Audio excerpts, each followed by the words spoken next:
There is no whiskey.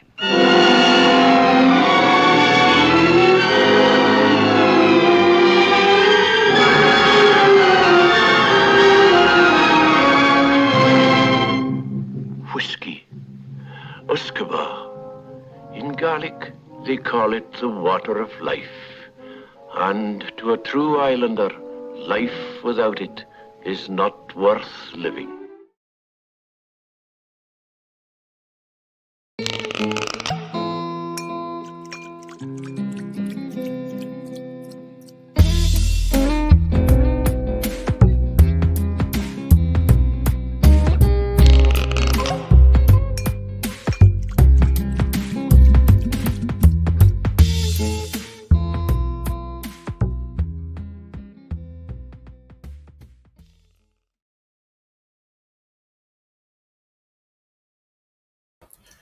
Hello, whiskey folk. Hello. Don't worry, there is absolutely whiskey. There's whiskey here tonight. No panic at all. The idea of no whiskey is not about us not having whiskey. The idea of no whiskey tonight is not pushing whiskey, not generating more bottles to add to the list of things that we have to buy, but instead think about some other things that we can enjoy. Whiskey-related, whiskey-themed things, of course, but not actual bottles of whiskey. You know, we do enough of that throughout the rest of the year, whether we're speaking about it incidentally, whether we've found something that's genuinely worth celebrating, whatever it may be. As a community, we're fantastic at getting together to work out where the good quality and the good value is in whiskey. And the list gets longer and longer and longer. At this point in time, you've probably got exactly what bottles of whiskey. If you've got a wish list with anyone, with yourself, you've got that nailed down. You don't really need any more encouragement from me to add more bottles to the list, do you? That's pretty much what we do throughout the entire year. So tonight, what I thought I'd do is work a wee bit, think about things that enhance my whiskey, things that I enjoy having, not tat, not trinkets, not nonsense, but things that I find genuinely valuable that enhance the journey. That's what we're going to focus on tonight. I'm going to feedback some of the suggestions that's come from the community and talk about them. But I've got my top 5. I've got 5 things. It's not a top 5 list, don't worry. But I've just kind of cut it down to 5 things so that we're not going on and on all night that I'm going to share with you. And of course, the only caveat is that it has to be something that's not too expensive, £50 or less, a lot less if at all possible, but has genuinely brought value to me, something that I dearly love. Anyway, that's what we're going to get on to. Welcome, everybody. So fantastic to see so many of you in tonight. So many of you waiting. I am pretty convinced that if I put a thumbnail out there with no whiskey as the banner, that this would be a quiet vPub. I think that there's be a lot of people that wouldn't be turning up for this, so let's wait and see. I'm going to jump in quickly to the lounge and welcome some of you beautiful whiskey folk and dedicated barflies. And tell everybody, if you're watching this on Facebook, like I know so many of you do, I can see the stats that some people are over there. And I can see occasionally that somebody's tried to chat in Facebook. The chat that I'm interacting with here, I will actually tonight, I will try to pull up the chat so that I can see some of the Facebook comments coming in as well. But it's really difficult for me. I tend to focus on this easy chat in YouTube. So if people type Aquavite, it lights up orange for me, and I can say hello to them and welcome them in to their favourite bar stool. Fantastic to see everybody. So good to see you. Graham Fraser is in. Good to see you, Graham. Evening Roy, Thursday comes around quickly in the winter. It really does. It does fly past so quickly. Nice to see you, Graham. So good to see you. And Che Francis is here. Hillswood, Whiskey Games, Rich Agnew, David Owen, Pete Head, Jed Smith. Jed Smith is going to join us later tonight for a wee game of Is It a Speyside? Des is here. Good to see you, Des. Jimmy Legg, superb, Jimmy. Ben, Whiskey with Molly. Eb Head, good evening, Roy. Good evening, Rolf. I hope you're doing very well, my friend. Great to see you. And Bruno Martins in Portugal, of course. Derek Stevenson is here. Derek, good to see you, my friend, and thank you for your recent support. Wonderful to have you on board as a patron and a barfly as well. Falsgraf is here. Whiskey Wookie, fantastic. Whiskey Wookie, good to see you, my friend. Neil Cochran is here, as well as Helen and Andy, superb. Jimmy Jazz in America, fantastic. Jimmy Max Kreitner is saying, good evening, Roy. Kisses from Christina. She went to bed early. Oh, that's a shame, Max. Can everybody join me in raising a glass to our favourite Austrian, our Max Kreitner over there in Vienna. He's celebrating a birthday. It was actually yesterday, but the vPub wasn't yesterday. So instead of raising a glass on his birthday, we'll extend his birthday by another day and raise a wee. This is a delicious dram to raise. I'll talk to you more about that a wee bit later when I talk about no FOMO. Anyway, Max, many happy returns, my dear friend. I hope your birthday yesterday was fantastic, and I hope you enjoy celebrating it a wee bit longer with us tonight, my friend. Happy birthday, Max. Cheers.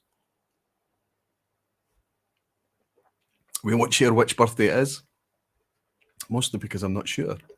Mark Smith is here. Fantastic, Mark. Mark, good to see you in. Lucas, Kevin Grant on whiskey. Even Cousin saying, I have £50 sitting by my side. I need persuading to spend it. I'll see what I can do for you, Kevin. I'll see what I can do. Jimmy like is saying, I just want a Brora. Your Brora. Jimmy. So let's see what we can do about that. Let's see what we can do about that. I'm not giving you it all, but I might give you a wee dribble of it. A tiny wee drop. 50 quid's worth. Joe Prestera is saying, good evening, Roy, and everybody. Joe, so good to see you, and fantastic to welcome you, my friend.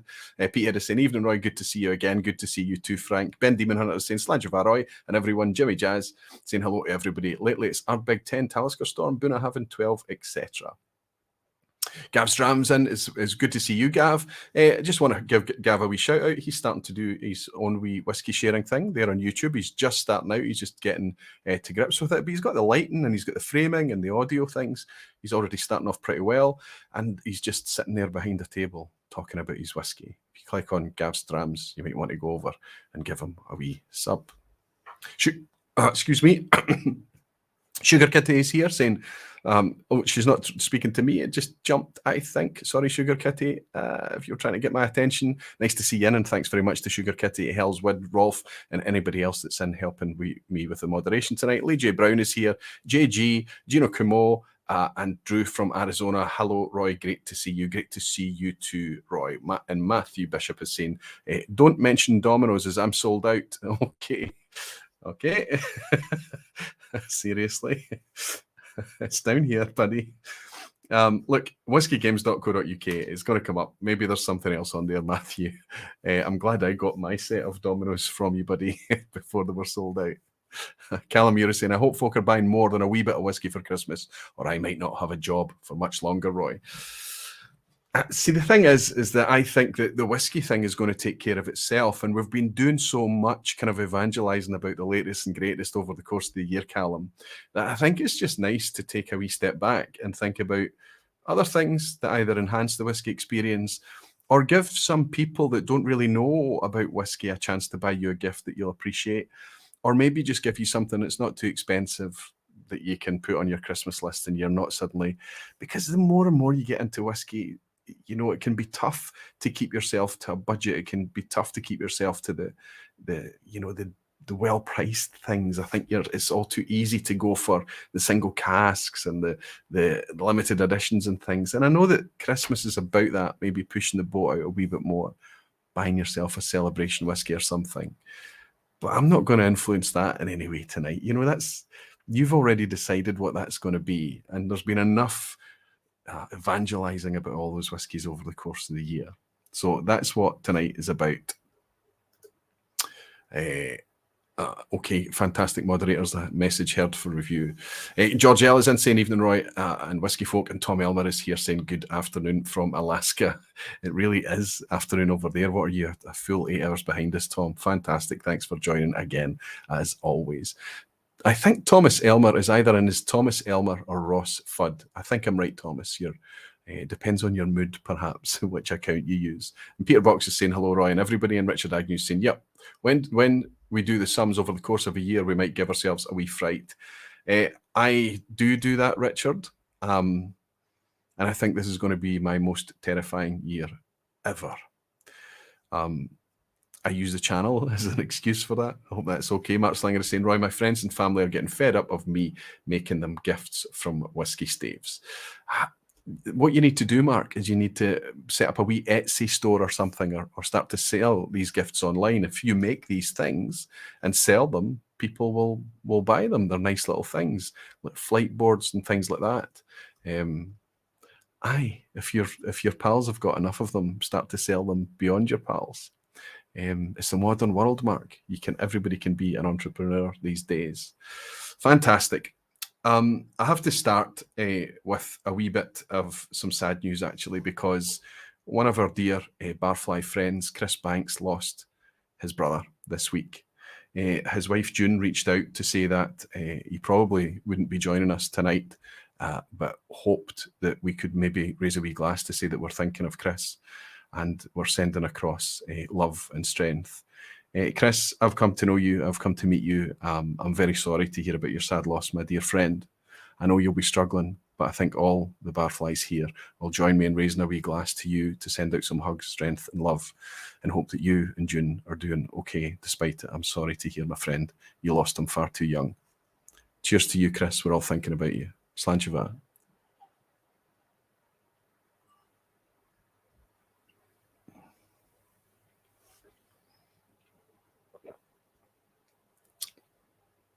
Yes, I was quite right about Tom. He's either Ross Fudd or Tom Elmer. And he says it all depends on whether I'm at work or at home.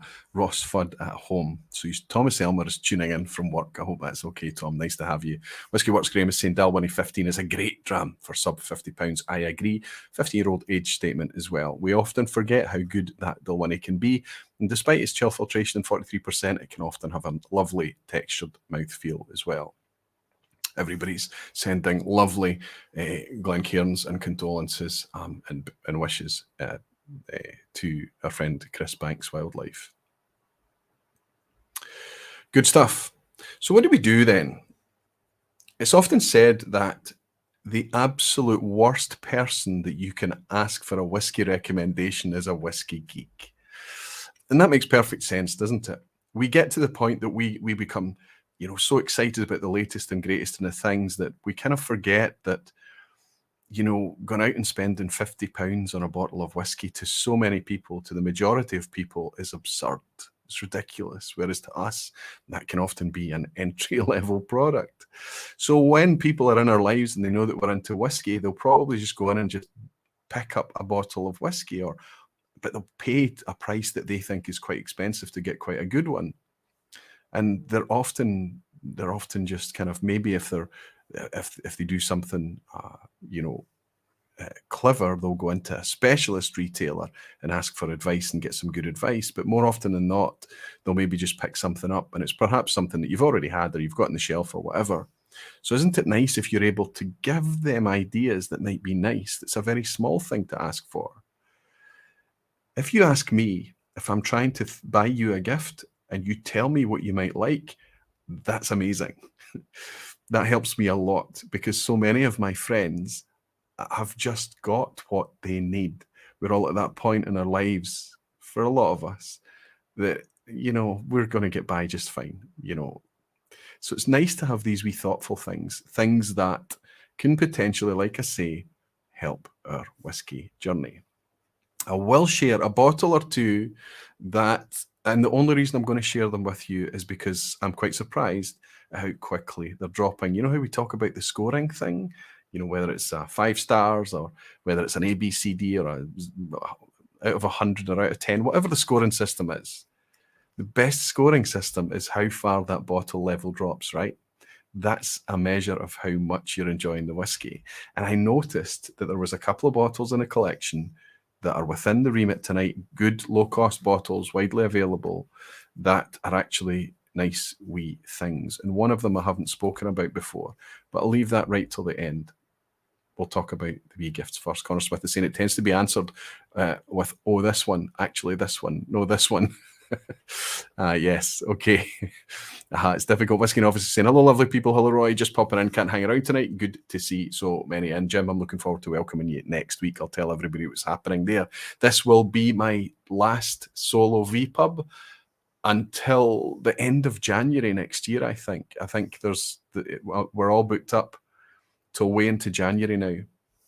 Next week, we have a fantastic session. We've got 3 really, really brave souls from the industry stepping forward to take the Aquavite Blind Challenge alongside potentially up against, if everybody's up for it, get a wee bit of competitive spirit going and all in good fun. 3 YouTube channels, YouTubers versus the industry, for our annual Christmas blind challenge. That's what's happening next week. I'm really excited about that. The last of the blind sets went out today, so I'm hoping that they all arrive in plenty of time. The ones that's going further afield were sent out a long time ago.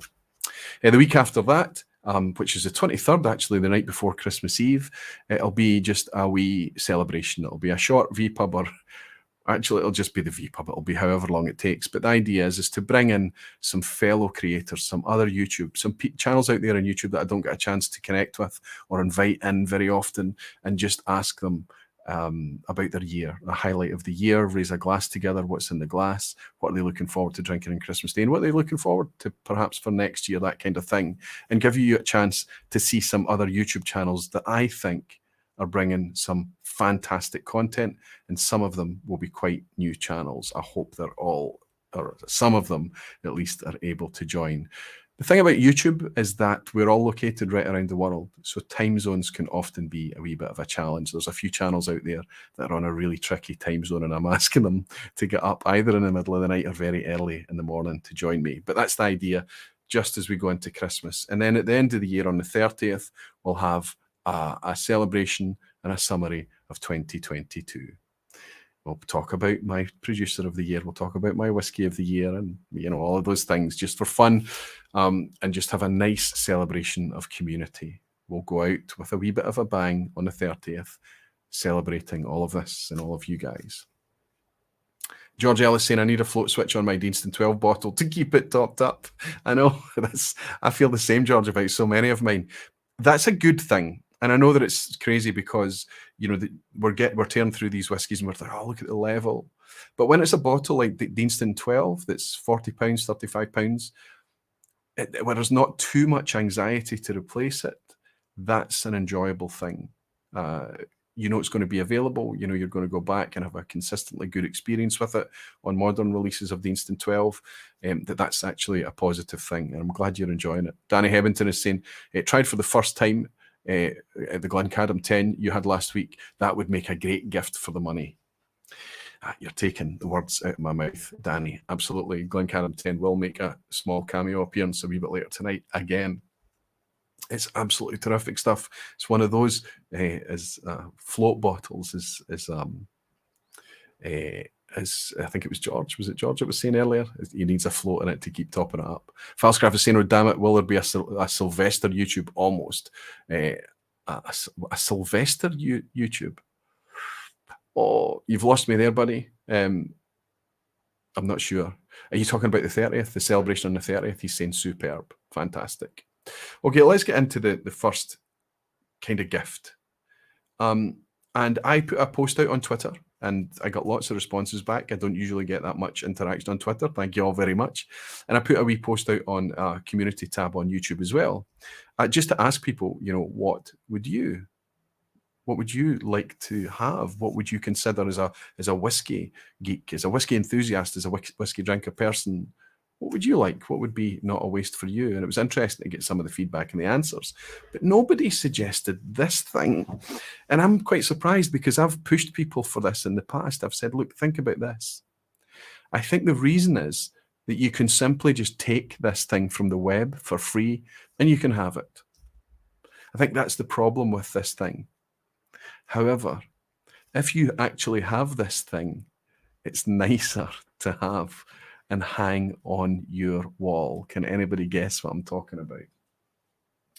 There are more than one available, but this is my favourite. This is Charlie McLean's Whisky Wheel. Why is this such a cool thing? I mean, it's pretty and it's colourful and things, but it's not the type of art that you would hang on your wall. But perhaps you've got a wee space in your house that you sit and enjoy a dram. If this is hanging on your wall, this will help you immeasurably if you chase flavour in the glass. So this is a whiskey wheel. It's been developed from other wheels, of course. So this is Charlie McLean's Whiskey Wheel.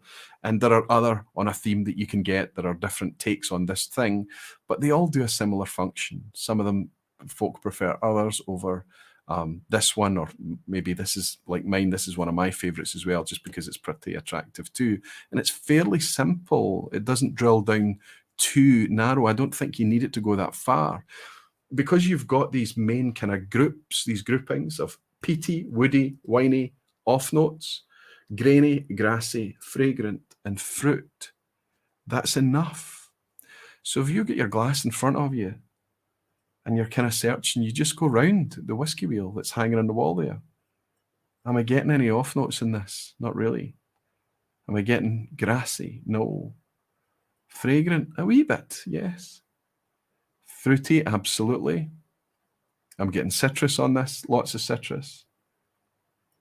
And you just go round using this as a prompt. And it starts to become second nature. You start to search in that way.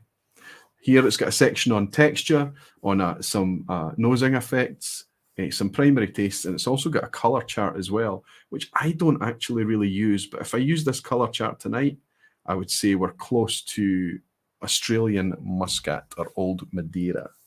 However, I do think the whiskey that I'm drinking tonight is coloured. What do we think about that? This is the most expensive thing I'm going to share with you tonight. This is Charlie's Wheel. You can order it on his website. It costs £49. There's some shipping as well to add to that. But if you send him a personal message at checkout, he'll sign it for you. Charlie McLean will sign a wee message for you. That you get it in a tube, and then you just need to find it. But it's a standard size. It's easy to find a frame for it. I had a low glare perspex frame, and I ditched the cover for it. I don't want any glare or reflection. I want to be able to read it from every angle. I think it's a fantastic thing. I'm very grateful to have it. Need one.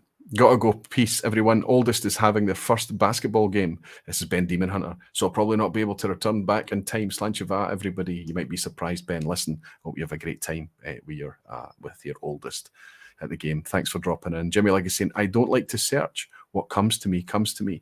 Well, you're probably seasoned, Jimmy, and you've been round it for long enough that you're comfortable. But I think a lot of people, when they're trying to articulate what they get in a glass, much like if you're in a group, it's excellent when you're in a group and everybody's comfortable to do that, and they can start to talk about what they're getting in the glass. However, if you're on your own, you don't have that to and fro. When I first sipped this, I was just getting nutmeg, nutmeg, nutmeg. That's what I was getting. But then on the bottle, it tells me that there's cinnamon in this, and I realised, okay, maybe it's more cinnamon, but it's of that order. And I was getting like caramelized burnt orange oils, that kind of thing, which I get in a lot of whiskies, a lot of citrusy whiskies. But the box told me that I might be getting grapefruit.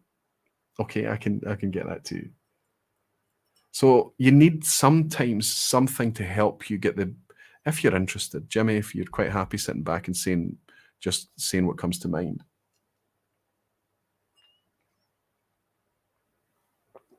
But the more things you can label, the more of a library of notes and references you can pick up. I think it becomes easier over time with more and more practice. This is a lovely people pleaser of a whiskey. I think that it's a nudge on the sweet side. It's a nudge on the rich side. But if you like something like Arran-10, I think you would also love this. This is probably just a little bit more spiced than Arran-10. This has got a wee bit more of a slightly longer finish, a slightly spiced longer finish. And this, I only bought this week. I'm quite embarrassed to share with you. But this is what I've been trying to get my head around and enjoying over the last few days. This is Loch Lomond, Loch Lomond 14. Now, if I look at the colour of this, at first I thought that because this is mostly, as it turns out, I wasn't sure originally, but all I had to do was read the box, and it tells me that it's refill casks, but then finished for some time in French Limousin oak. It should tell me here.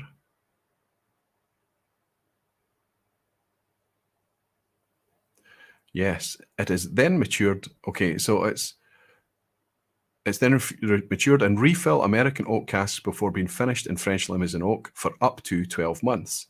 So at first I thought, oh, do we have natural presentation here? Because I thought that, maybe Limousin oak would maybe give this nice, rich colour. But looking at it tonight, I'm going to suggest that there's probably a colour. But why do I think that? Because it doesn't tell me on the label that it's natural colour, so we make the assumption. Nearly there though. Loch Lomond 14 years old age statement. It says non-chill filtered on the back, and it could be up there as one of my favourite standard Loch Lomonds in terms of a people pleaser. I love the slightly clean mineralic grapefruity 12, the slight funk on the 12. The funk on this is a wee bit more subdued. There's less overt Loch Lomondness about this, but this is much more of a rich, easy people pleaser. Perfect for Christmas, I think.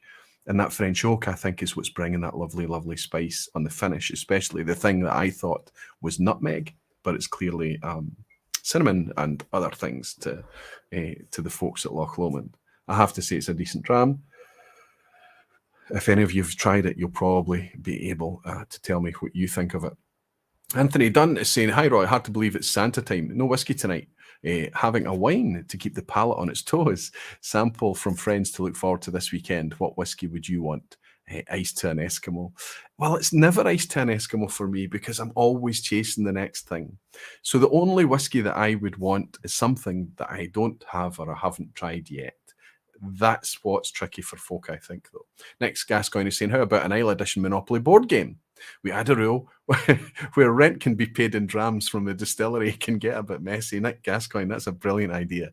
You need to take that to the Fashil board so that they can speak to the guys at Monopoly and get an Isle of Monopoly board made. That would be amazing. It would just be a distillery fest, wouldn't it? Ben Whiskey with Molly saying, Loch Lomond 14 is a tremendous dram. I had the 25-year-old last night at a tasting. Phenomenal, but slightly over the £50 mark. Well, the 25 is slightly over the £50 mark, absolutely. I think the 14 is hovering around the £50, maybe just a wee bit north of that. So the price is it's in check for a 14-year-old. Anthony Lambert is saying, no whiskey and very apt for me at the moment, having a few health issues at the moment. I'm sorry to hear, Anthony, and have to go into hospital next Thursday. Oh dear, so no drams for me until things get sorted. Anthony, I'm going to raise this wee glass and think and say, I hope everything goes well for you. When we say Slancheva, we genuinely mean very best of health, my friend. I hope it goes okay for you, Anthony. I'm sorry to hear. Cheers. Let us know how you fare, my friend. Neil Cochran is saying, that looks great. A Copita you're drinking from. It can't be a good glass as a gift. Yes, you preempt me. That's a nice segue into the next thing. I was looking to see if I got any comments about a whiskey wheel, whether that was something. Listen, everybody can simply find a whiskey wheel online and print it and have it in front of them. But then you've always needing something, right? You're carrying something. Maybe stick a whiskey wheel in the inside of your tasting book or your notebook, whatever it is that you have, fine. But it's just, I like having that thing hanging on the wall. And if I'm in here having a whiskey and I'm searching and I'm stuck, you glance up at the whiskey wheel and it's amazing how it can help you just by the power of guidance and suggestion unlock a few things. So thank you for spotting this, Neil Cochran. Number 2 on my whiskey gift list is Glassware, which is odd because I've got 60, 70 glasses. I've got so many glasses that it's frustrating for my wife if I dirty too many of them, right? So the thing is that sometimes you need enough glasses to cater for folk that come to your house. And if you're going to put on a flight for them, put on a tasting flight for them, you want nice glasses to put out.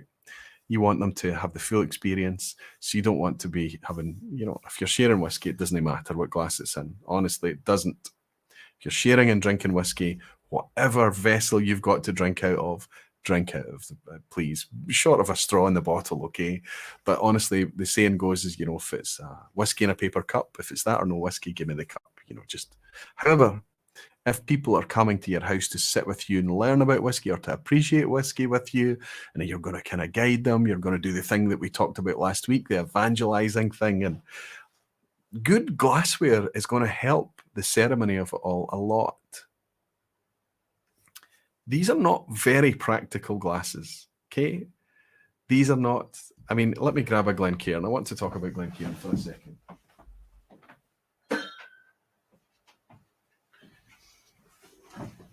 This is beautiful to my eye. Really, it's come to represent more than just a drinking vessel for me. This says whiskey to me. When you see this silhouette, when you see this shape, in 20 years, this has become the universal symbol for whiskey. This shape, it's neither masculine or feminine. It's still chunky, but it's light and delicate as well. It's big enough. It's just the perfect all-rounder. It really is. And most of the tastings that you go to everywhere now, even outside of Scotch whiskey, if you go to bourbon tastings, if you go to rum tastings, whatever it may be, you often find that the glass of choice is going to be the ubiquitous Glencairn glass. And I think that's fantastic. However, occasionally, we do enjoy a wee stemmed glass. I enjoy something that I can hold up and I can hold by the base and keep my fingers well away from the glass itself and just enjoy it. Neither of these are particularly practical for drinking because the opening is really quite small, as you can see. So it means that you're tilting your head really quite far back to drink it, which means you take your eye off your company and things. These are specific glasses in order to enhance the whiskey appreciation experience. If you're just going to sit and relax and drink with friends, use a rocks glass, use a tumbler, use something that's much more comfortable. If you don't want the whiskey attracting your attention all the time, relax a wee bit. Most of the time, though, I'm using these. Even if I'm having a couch dram, honestly, I'm using these. Occasionally, I'll be in the mood and use a tumbler. This, however, is the glass I'm going to suggest as a gift tonight. This is also from Glencairn. It's the exact same manufacturer. This is their Glencairn Capita. Now, I've got a couple here that are branded, and they're my favourite glasses. They're always at the front because I reach for them and use them first.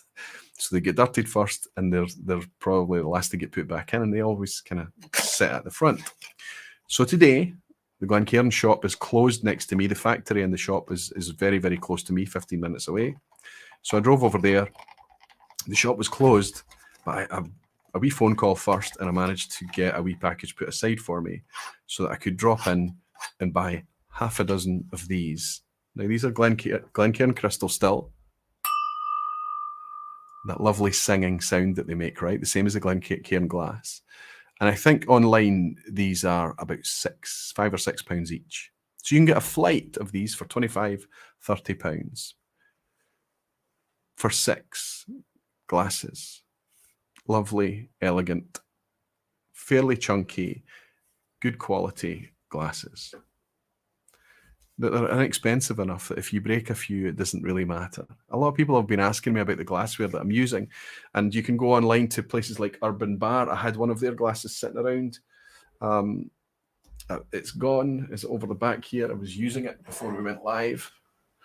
This is one from Urban Bar. These are fairly inexpensive as well. Another website you can buy glasses from. It's not crystal, so it doesn't quite ring the same way.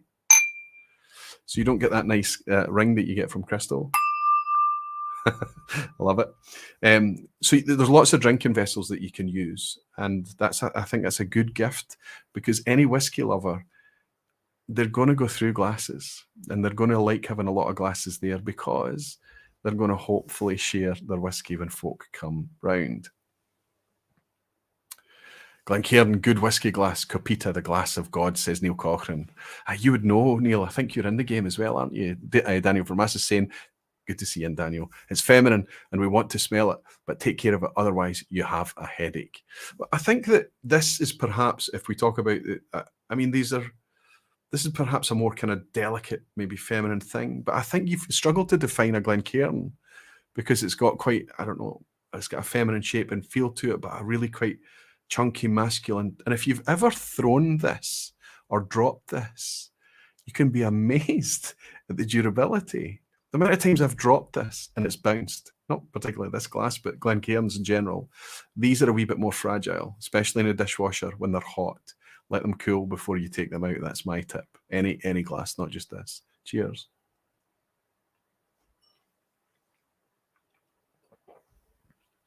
Whiskey Central, Shayla is in. She's shouting, Roy, good to see you, Shayla.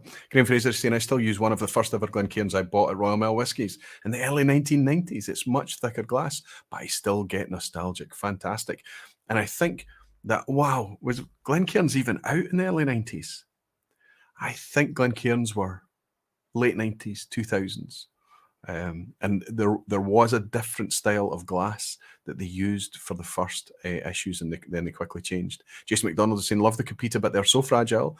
Gone through so many of them over the years, maybe that I've gotten at distilleries. I have to say, these are a wee bit more fragile than Glencairns, but these Capitas are not. The Glencairn Capitas are fairly durable.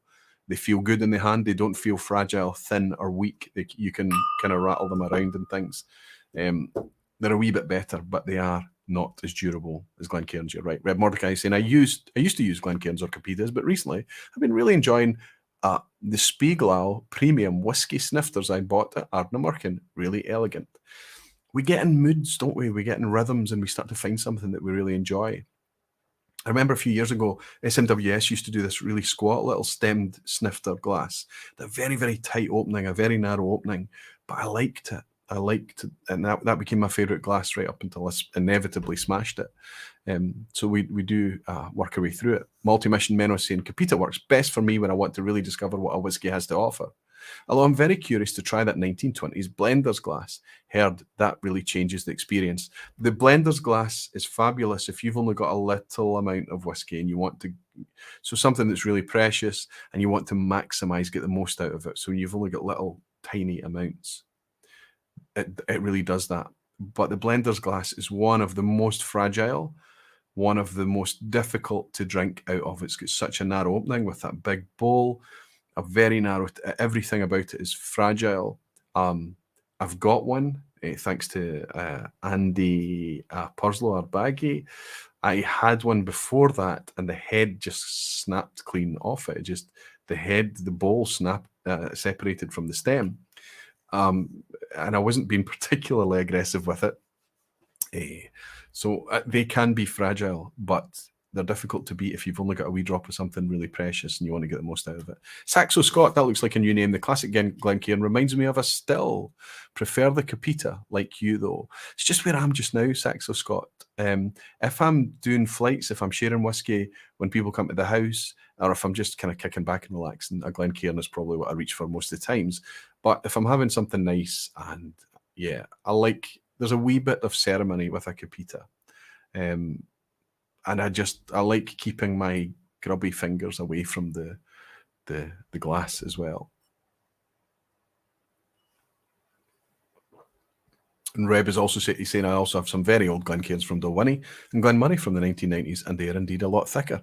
So maybe Glencairn was out in the 1990s. Ellsworth is saying, Turkish tea glasses are a good, inexpensive alternative if you like smashing glasses.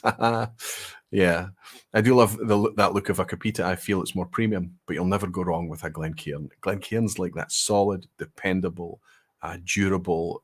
It just does everything very, very well. And Danny Hebington is saying, tried buying your branded Glencairns the other day, but we're out of stock. You need to speak to your contacts, Roy. I spoke to Glencairn today. Watch this space, Danny. There'll be nothing out for Christmas. The merch store has just gone into kind of, there's still, I restocked very recently on t-shirts and things, so all the sizes are back in stock for t-shirts and polos. But glassware is tricky. As soon as you introduce glassware in, shipping becomes really tricky because you can't just put it in a bag, put it in a jiffy bag like some of the other merch. You've got to really put a box and lots of bubble wrap and packing and things. So glasses are a whole different ballpark. But there are so many people asking for them, my friend, that they're going to end up back in. Look out for that in the new year. Nick Gascoigne saying, I've tried the Tua, but like it less than the Glencairn. I found there was too many jaggy edges on the Tua. I understand what they were going for, that you put your fingers underneath it and you would have that kind of foot on it and things like that. I think it's gorgeous to look at, but I just feel it's a wee bit more fussy than the Glencairn's, just a bit more direct.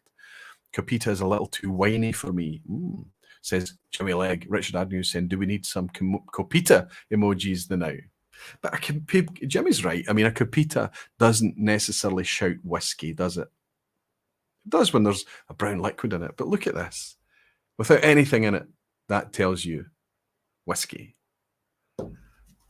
What a thing it's achieved. Rob Halford is saying the Whiskey Exchange Perfect Dram Sten glasses are perfect for me. Fantastic, Rob. And Jordan is saying, I love my Waterford crystal glasses. The cut glass makes the whiskey. That can add a wee bit of luxury to it, right? And a wee bit of sparkle, and as it kind of plays with the colour and the light and things. I especially like a couple of Capitas, says Drew from Arizona. I have where the bottom of the etching marks the 1 fluid ounce pour.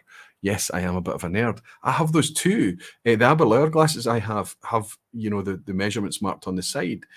That's useful. It is absolutely useful. Jimmy Legg is saying exactly. Fantastic.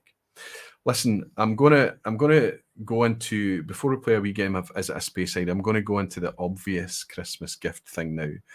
So if you're going to buy anybody anything that isn't liquid whiskey, what's it going to be?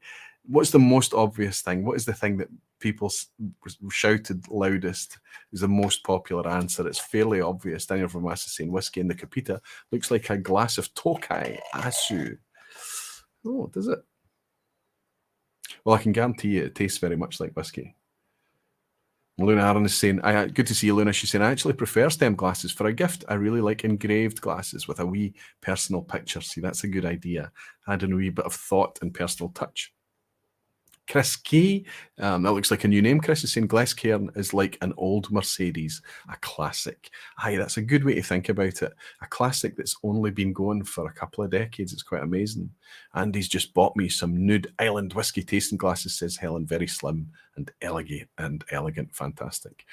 Andreas in Norway, fantastic. He's bought my wee dram. Thank you so much, Andreas. Service a laugh. I haven't been in much lately, but here's a contribution to the maybe a wee bit part of your subject for today. A wee bit of whiskey. Thank you, Andreas. Thank you and your sidekick Sid for the work that you've done for me this year in the Facebook group. Aquaviti Barflies, Andreas is one of the admins, and they work a lot harder in the background than you might imagine. I appreciate it hugely, my friend. The fact that you're stopping by and buying me a dram when I should be buying you one shows your generosity. Cheers to you over in Norway, Andreas. Good to see you. Roy, what about the coloured Glencairns? Coloured Glencairns have a very specific purpose, Mark. Coloured Glencairns are when you're blind tasting and you don't want to be led by the colour. You don't want the colour to be giving anything away about the whiskey. They have a place. They have a fantastic place. You can get black ones and blue ones. I think you can get red and green ones now as well. So, you know, if you want to have a couple there to play with, you can get blue Capitas. ISO Capitas come in blue for blind tasting as well. I mean, these are close to ISO Capitas, not quite, you know, standard tasting glasses. And they have a good practical functional space for blind tasting.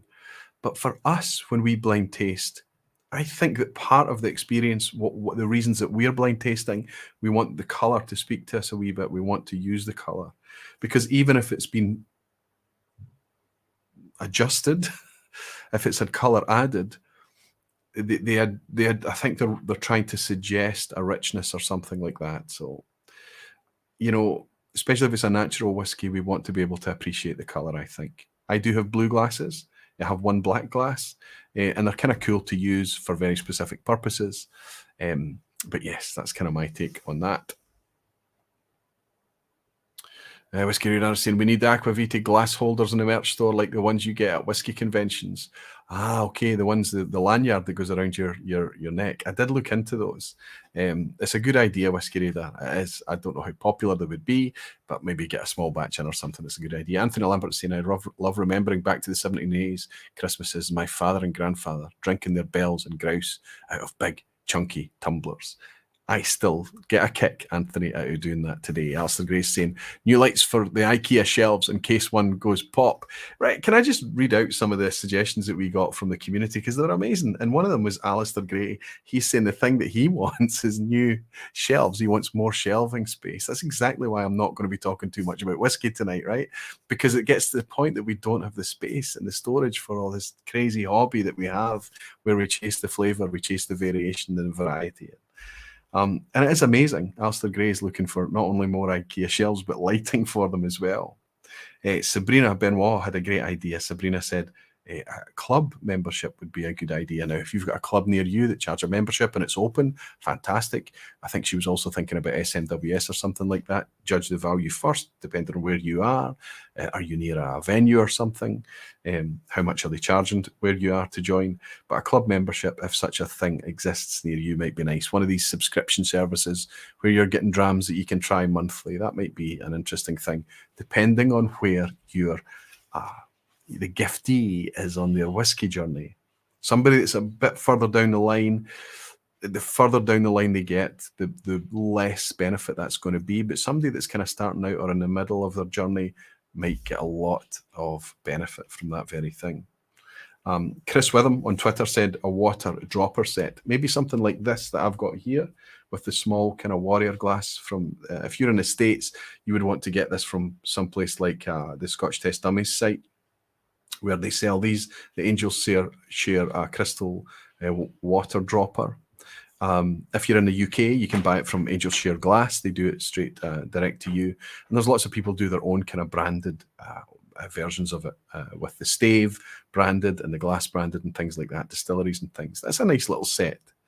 If you're sitting at a nice place, if you're sitting on the couch, it's fiddly, you're not going to do that. But if you're sitting in a nice place to sit and have a dram with someone, that is a nice way to have the water on the table, absolutely. And I would agree with you fully, Chris. Tabitha also said, Spirit Bomb also suggested that a tasting notes book, a very good one. I'll talk a bit more about that in a wee while. And Matt Bishop has said staves, etc., or things made from staves, much as his dominoes. Whiskygames.co.uk. That's Matt Bishop. He's a barfly and he's making things from whiskey staves. I'll put the link below for you, Matt, as well. And Fiona Stoop on Twitter also mentioned Mia Woodcrafts, which is Whiskey Editions on Twitter. They're making pens and key rings and all these cool things out of branded staves. So if they know the provenance of the cask or the stave, they tell you where it's from, which is kind of cool too. So all these little things that some people might get some fun out of. These didn't make it. Not all of these made it into my list tonight. A whiskey decanter from an antique shop. Now, that's kind of cool if you're going to do an infinity bottle or something, or if you've got a regular drinker that you like to fill and replace. For me, I've got so many beautiful, genuine bottles to use as infinity bottles and stuff that the value of that is a wee bit less. Craig Blair suggested making whiskey flight boards from staves, which I thought was really good, especially if you can personalize them for the recipient, right? And then somebody finally suggested, and it's one of the things I'm going to suggest, if you don't know what whiskey to buy for someone, buy them a voucher. Just buy them a voucher. Any whiskey store, any retailer that you know is able to give you a voucher or a credit, no problem at all. The nearest retailer, independent retailer to you, to them, one of the online retailers, whatever it may be, rather than gamble on the whiskey, give them the ability to knock themselves out and pick something by themselves. That would be kind of safe, wouldn't it? Vouchers are not always great. Giving somebody a store voucher, they can forget it. Nobody's going to forget they've got a whiskey voucher, believe me. Daniel Caballero says, I prefer the Glencairn dropper. He said it's cheaper. And Ronald is saying Glencairn also has a dropper. And Falscraft is saying a map of Scotland with distilleries. That's quite a good one, actually. If you've got a whiskey room, a map with a distillery locator on it. It's out of date as soon as you hang it. But it's a good idea. Good one, Ronald. Lee J is saying, Roy, that's a job for the weekend. Making more room and all the shelves are full. That's right. Absolutely, Lee J. And Eric is saying an ASO in case of the cork. Okay, so that's something in case you have cork breakages and things like that. And I suppose that's relevant to your wine history as well. So I don't know is that a specific way to remove the cork, Eric, or something? Maybe there's a device being created to do such a thing. In whiskey, we get a lot of cork breakages for sure. I'm going to leave my books until after we've had a wee game of Is It a Speyside, right? We've brought this game back. I don't know where my coin is. Where's my coin? I had it here. We're playing a wee game of Is It a Speyside. We've brought it back again. I'm a bit rusty. I got beaten twice last week. That's okay. But I reached out to Jimmy Legg suggested, he said, Roy, you should reach out to new patrons and get them on screen and see what they're all about and see if they want to play a wee game of Is It a Speyside. So we've got a new patron in as well, and we've got an old hat as well. Actually, one of the guys from the last time that we played this game. Yeah, I'm going to bring in Jed first, Jed Smith, and Jed's going to come on and he's going to play for one of these. Hope that is going to focus on that coin. It's a wee glass topper. You just pop it on the top of your it'll fit any glass, honestly.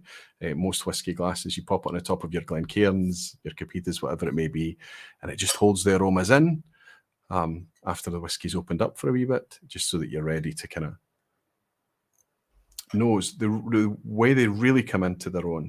It's good for just sitting there and letting a whiskey rest. But if you've got multiple whiskies out at the same time and you cover them off, it stops, the strong whiskies overpowering the more delicate aromas and things, keeps everything a wee bit in check. This can't be bought. It can only be won. You can win it if you're part of the lounge. If you're in playing along tonight with Jed, if you're the first to guess the whiskey, you get a chance to win one of these sniper coins. So please play along. There's 10 questions in which either I have to guess as a sniper or Jed has to guess as the sniper. In order to win a sniper coin, we can only answer yes or no. Let's reach out, see if Jed's okay to come in and play a wee game.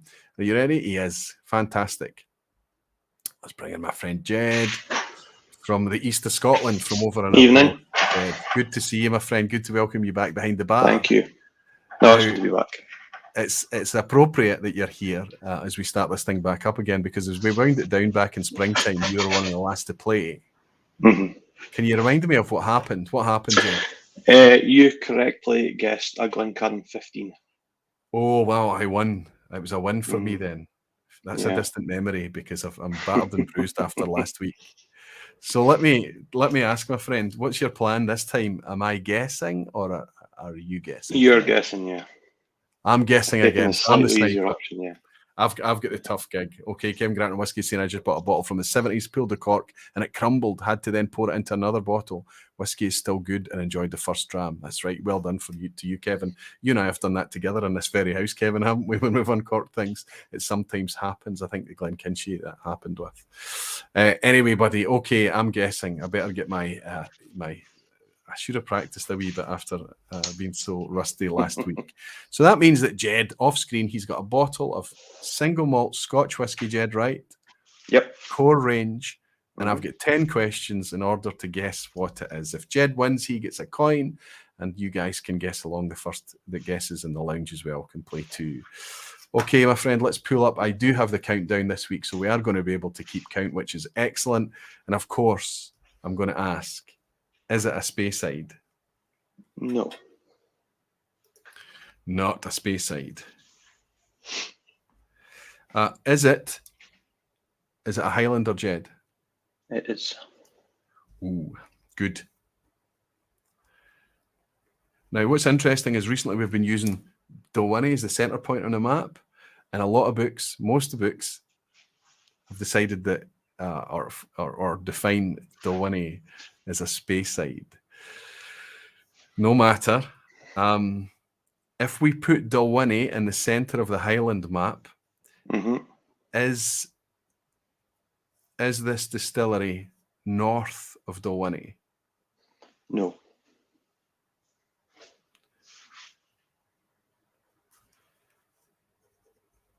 Is it south of Dalwhinnie? Yes. I don't know why I asked that. I just suddenly felt it might actually be a Dalwhinnie. Okay, south of Dalwhinnie, it's a Highlander. Does it have an age statement, Jed? Yes, it does.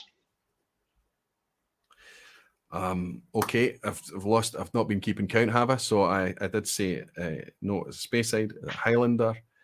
Then I asked if it was north of Dalwhinnie, is it south of Dalwhinnie, and does it have an age statement? Wow. Okay, is it one of the big four? Diageo, Grant's, Pernod Ricard, or Edrington? No. It's not one of the big four. So I think we're looking at something that's either Western, Southeastern, or Southern Highlands.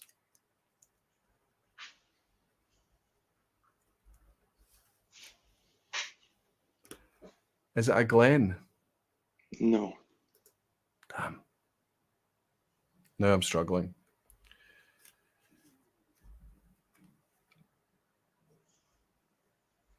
What I haven't checked, is it an Islander? It is. Oh, my goodness. South of Dalwhinnie, an Islander Highland. This could be Arran, could be Jura, could be... Oh, my goodness.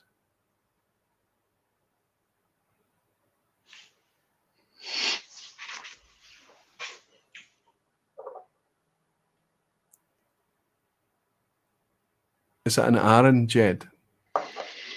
Mm-hmm. Oh, it is an Arran. And it has an age statement. Mm-hmm. Okay, so I've got one more question before I can guess.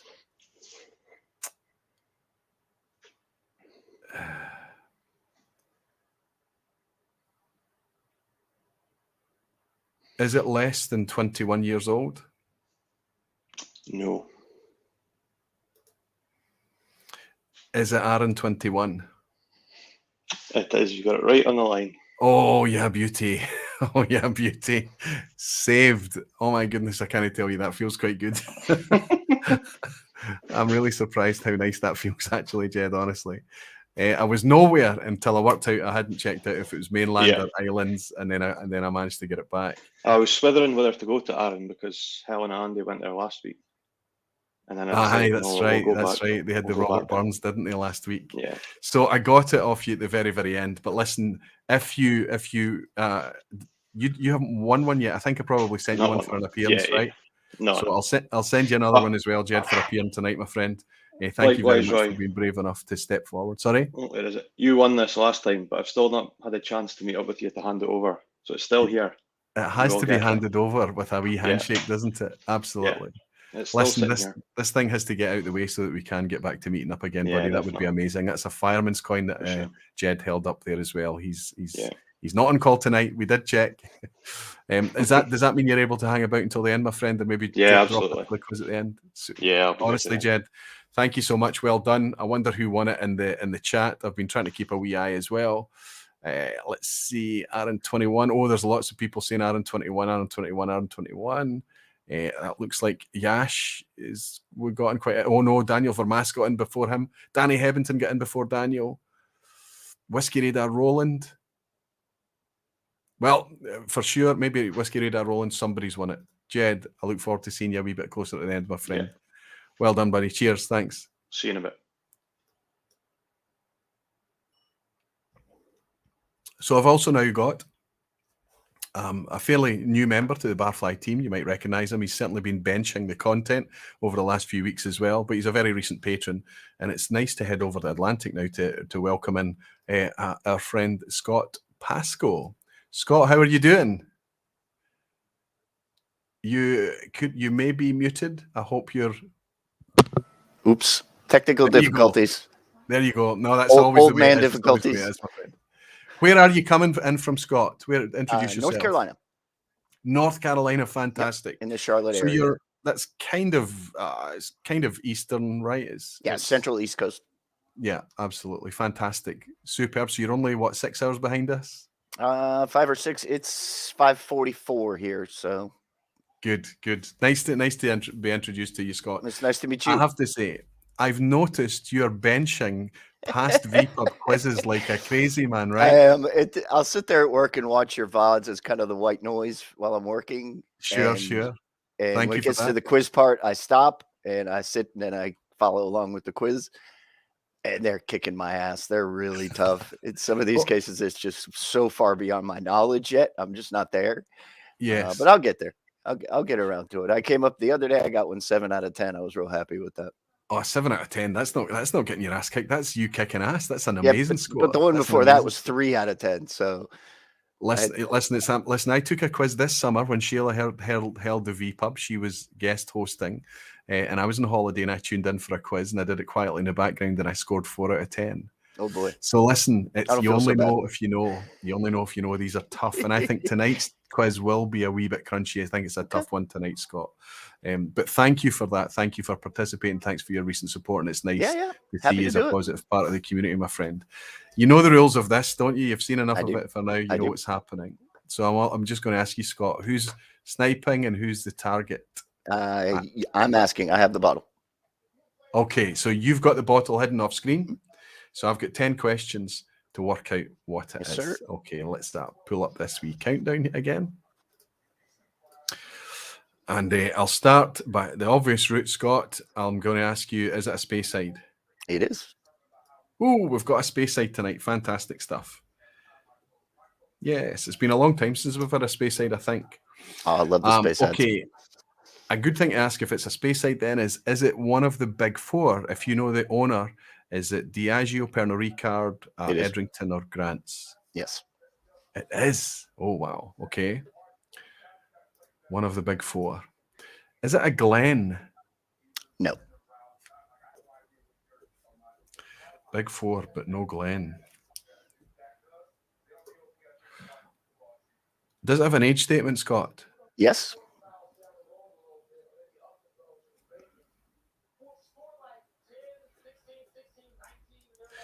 Is it less than 46% ABV? It's a good question. Just make sure it doesn't pop on screen as you check there. Oh, no, it's way off. It is. It is less than 46% ABV. It is less. Okay. I'm going to suggest, could it be, is it a Diageo product? No. Oh, it's not Diageo.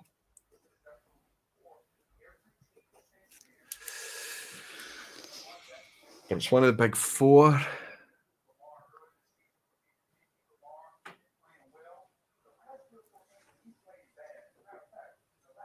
It's not a Glen.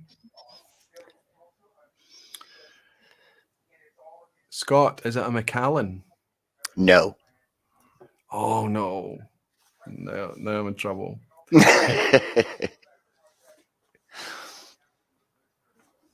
Is it owned by Pernod Ricard?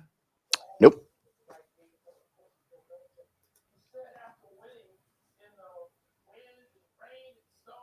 Is it a Balvenie 12? No. Oh, dear. Did I just go in there? Did I just go in there and blow it? Did I just ruin it? So it can only be, surely it can only be, it's not Diageo, it's not Pernod Ricard, it can't be Edrington, or could it be? Could it be a Glenrothes? Sorry, go ahead. I'm not sure. Can I say you got that half right? Am I supposed to tell you that? No, if I got what half right? Which? Your guess. Half right? Oh, I see what you mean. So it has to be, well, that's what I was coming down to. The only thing, it couldn't have been Macallan because I've asked if it's Macallan. It's not Diageo, it's not Pernod Ricard. So suddenly I realised I've not asked about Glenrothes. So that was the only outlier. The only thing left it can be, because it's not Glenfiddich, because it's not a Glen, is Balvenie. Is it a Balvenie? Yes. So, okay, I'm up against the ropes again, and I'm just going to come out and say, is it a Balvenie 17 Portwood? Nope. Oh, it's a single barrel, isn't it? Oh, no, it can't be single barrel because the ABV. Yeah, 14 Caribbean cask. Oh, of course. Of course. Delicious stuff. Forgot about it. You enjoying it? That's my wife's favorite. Oh, my goodness. Yep. Oh, good stuff. Dear, I forgot about the 14, yes. I went from the 12 straight to the 17. When you said Balvenie, I was, oh shit, he's got me. No. I'm rusty. I need to get back in again. I'm way off. Buddy, that was a good one to call out, and it's often on good deals in the UK. I hope you get it at a good price where you are as well. It is a tasty whiskey. It's 40%, I think, in the UK, maybe 43 where you are. It's 43, and US. I'm in a control state. North Carolina is an ABC state. Right. Okay. So everything's MSRP here, and it was $100. I mean, it's 100 US. Oh wow! Yeah. Oh, you pay for it. North Carolina is not the best place to buy your whiskey. Then I would suggest that the Caribbean cask you can regularly pick up for £30, which is about $40 here. But that's not always the case. That's not always the case. Sometimes we get things cheaper. I could probably get that on Fine Drams and pay shipping and still get it for less. So. Yeah, that's right. I wish it was natural color and unchill filtered, but listen, that's right. Still that's pretty right. tasty But stuff. Scott, you mentioned as well, we talk about at the start of our journey, and even now where I am today, I'm sitting here, I'm sipping something that I fully suspect is colored, and I'm still able to enjoy it. You know, it doesn't exclude enjoyment. I think it would be wonderful if it was natural. It would just be so much more to enjoy. You know, we would be able to appreciate the colour for what it actually is. But we remain vigilant, right? We remain hopeful. We remain kind of campaigning for that. And in the meantime, we enjoy what we can get our hands on for decent value, my friend, don't we? Scott, thanks for being brave enough to step up. Always thanks happy for to. all the comments. Thanks for watching all the vPubs on the catch up. Thanks for participating in all the quizzes, and keep sharing your scores, won't you? I'll look out for it. Appreciate your work. Keep it up, my friend. Are you able to stay for the quiz tonight? Yeah, absolutely. Wonderful. Join Jed a wee bit later, my friend. Sounds Scott good. Pascoe, thank you so much, my friend. Slanchevat to you, Scott. Slanche. Nice to hang out with you tonight. Cheers. I think that's really nice. That's the first time I've ever met Scott. You just reach out to people in the community that are willing to step up and participate in things like that, and turn out to just be a gentleman like that. It's fantastic. Thanks, Scott. Thanks, Jed, for participating tonight. Let's jump into all you amazing folk. Fernando is saying that he's got it. Balvenie 17 Yash is saying, oh no, Orange Wheel got it. Balvenie 14 Yash did. It looks like Yash might have got it. Got it before me, Yash. You did. You snagged it. It looks like Yash picked that one up. So I've got Yash and potentially Roland for the other one, for the RN21. RN21, that was a good one. My goodness. That's a good one because I snagged it, right? Ronald is saying Ebbhead for this one. Oh, maybe Rolf got it. Fantastic, Rolf. Superb. And Hellswood is saying Menno for that one. Oh, wow. We'll need to look back. Don't worry. We can look back on the replay. Alistair Gray used to be excellent at this. He used to look back and see. I think I have a sniper coin. Give it to someone else. You only want one. You don't want a flight. You don't want to show off. You don't like the bling, Rolfie.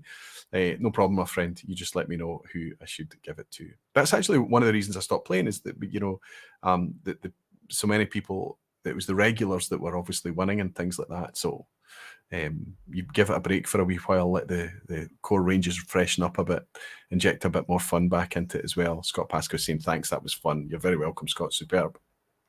Superb. So let's move on. I've shared with you my glassware. I went over to Glencairn and I bought 6 of these. This is the Urban Bar one.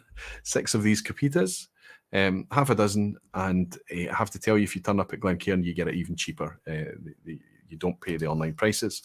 I didn't take them all in cartons either. I took a trade box away for my flight of 6 Glencairns, and I got it for well under £30.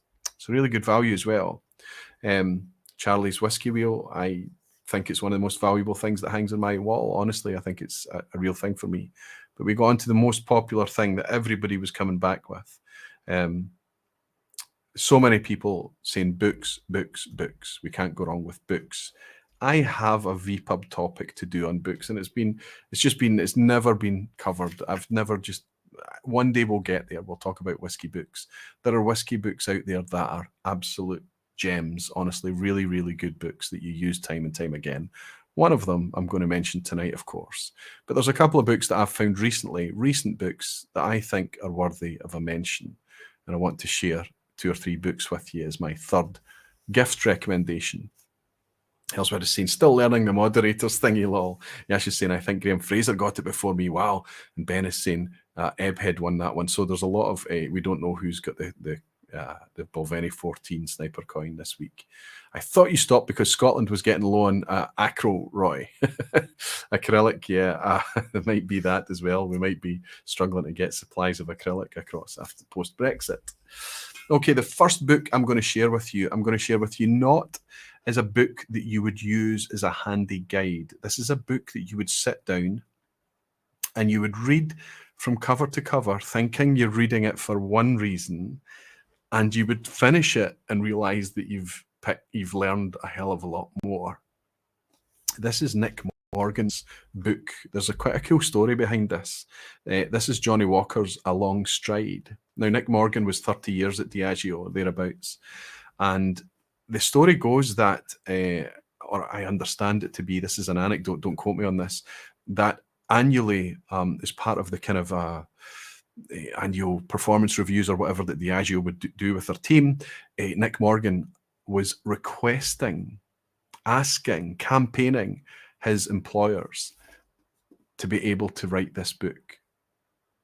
So what we have here is something that's not actually just a commission, go and write this for us, please. This is a labor of love. This is a work of passion. And it does come, you know, Nick Morgan's obviously been in Diageo all those years. A lot of the language is, you can pick up that he's clearly been there for that amount of time, and it comes across. But this is so much more than the story of Johnnie Walker. The context in here, you know, the growth of Scotch whisky and where it came from in the 19th century, how it grew in the 19th century, what happened to it in the 20th century, the branding, the absurd things about the branding, the brilliant things about the branding, the success, the disasters. That this is almost like a wee map of 200 years of Scotch whisky. Obviously, it's contextual to Johnnie Walker, and it's very much about, you know, the backdrop of Diageo, but this is fascinating. If you read this book thinking you're going to learn about Johnnie Walker, what you'll actually learn about is Scotch whisky landscape over the last couple of 100 years. This is an excellent wee book. Good stuff. I will read it again because I know I tend to forget most of it. Hellswood is saying, excellent read. Whiskey Games is saying, I'm currently enjoying Billy Abbott's book, The Philosophy of Whiskey. It's like a perfect segue, Matt, I'm employing you to segue me in here. Whiskey 101, Nick is in saying, really enjoying the long stride book. I'm working through it much quicker than my bottle of JW Black. Anthony Lambert is saying, my Christmas wish list is full of books, glasses, and Aquavitae merch this year. Due to my health situation, Ralphie has 2 books out I can recommend. Great for reading with a dram in hand. Absolutely. I was just about to mention that Ralphie has not only got the book, we've talked about Ralphie's books on the vPub in the past, and he's reissued his original book again. And he's now working on a 3rd book, and it looks like it's going to build this little trifecta, this little set of 3 books as well. So if you're a fan of Ralphie and you're a fan of the stories, well, his story, honestly, and then the stories that he's put out and his stories from a whiskey bar, those would be excellent recommendations as well. And I think his new one, or his rewritten one, is just out, and he's now working on his 3rd one. I will pick up whoever mentioned this book there. It was Matt. It was Whiskey Games, wasn't it? I bought this because it's Billy Abbott that wrote it. I'm a fan of Billy Abbott. Billy's one of these guys who's very, very direct. He's very easy to understand, very experienced, very modest, very humble with it as well. Just a cracking guy to have in the whiskey landscape. I bought this book thinking that it was going to be, you know, something of philosophical thing. I wondered what it was going to be about, and I tore through this. And it took me 2 nights, but I could have finished it in 1 night. This is, for somebody who's he calls himself verbose, and I can relate to that, okay? I really can. This is one of the most succinct whiskey books that's ever been written. So how somebody is verbose, that's Billy's words, not mine, can write something as succinct as this, it's either just a brilliant job, a brilliant editing job, or something, I don't know. But this is, if you want to know where whiskies come from, if you want to know its cultural impact, if you want to know the differences between different types of whiskies, how they came about, the difference between bourbon and Japanese and Scotch and all of these things, in a tiny book like this, the impact of this book is incredible. So somebody coming into whiskey and needing to feel comfortable in the space and to work out the shape of the space and to work out some of the history of it, but not too much that it becomes overwhelming. If they don't want to get their geek on like the Long Stride book there, this is a perfect gift. And it's really inexpensive, £10 or less. I think it's sold out now on Billy's site, unfortunately, but you can buy it at other places too. This is The Philosophy of Whiskey by Billy Abbott, an excellent stocking filler, so succinct. And don't think, even somebody, you know, that knows whiskey inside out, just like you learn something from every person you'll ever meet, you'll learn something from every book you'll ever read. And this is full of wee nuggets that I learned for the first time by reading this wee gem. An excellent wee effort. I would be gifting that regularly. Do you know the only problem with it is, and I suppose if it's popular, it'll do well and it'll come out in paperback. This would be amazing as a wee paperback, something you could roll up and stick in your pocket, or something you could just thumb through. But obviously it's first edition hardback, but an excellent book. How can I talk about books and not talk about my annual companion, my stalwart, the thing that's on my desk here? Yeah, I've only bought one this year. That's the first time I've ever only bought one, I think. I need to buy more of this. And it's the Malt Whisky Yearbook. If you or your whiskey-loving spouse, friend, family, loved one, they're into whiskey and they don't have this book, if they're into malt whiskey, you need to fix that. You need to fix it quickly. This is the Malt Whisky Yearbook. It comes out every year around about October time. It's written by Ingvar Rond. He was on the vPub recently. He's going to be joining us again in January. I can't wait. This is just it's indispensable to remind yourself of things, nuggets of information, editorial opinion pieces, interviews, data. It's got it all. And how they manage to pack it into this little package every year is fascinating. Graham Fraser saying Billy was signing copies if you ordered from him direct. I know, but it's sold out if you from him direct, unfortunately. He might be getting more back into stock, so you can check out his website, which I think is printed on the book. I'm not sure, but if you did a Google search for the philosophy of Whiskey Billy Abbot, you would be able to find his own dedicated website for it. Both of these books are very inexpensive. This is an RRP of £15. You can get it a wee bit cheaper here and there. And this is an RRP of £10. Again, you can get it a wee bit cheaper, I think. These are fairly inexpensive wee gifts. And the value that people get out of this, believe me, it's immeasurable. It's fabulous.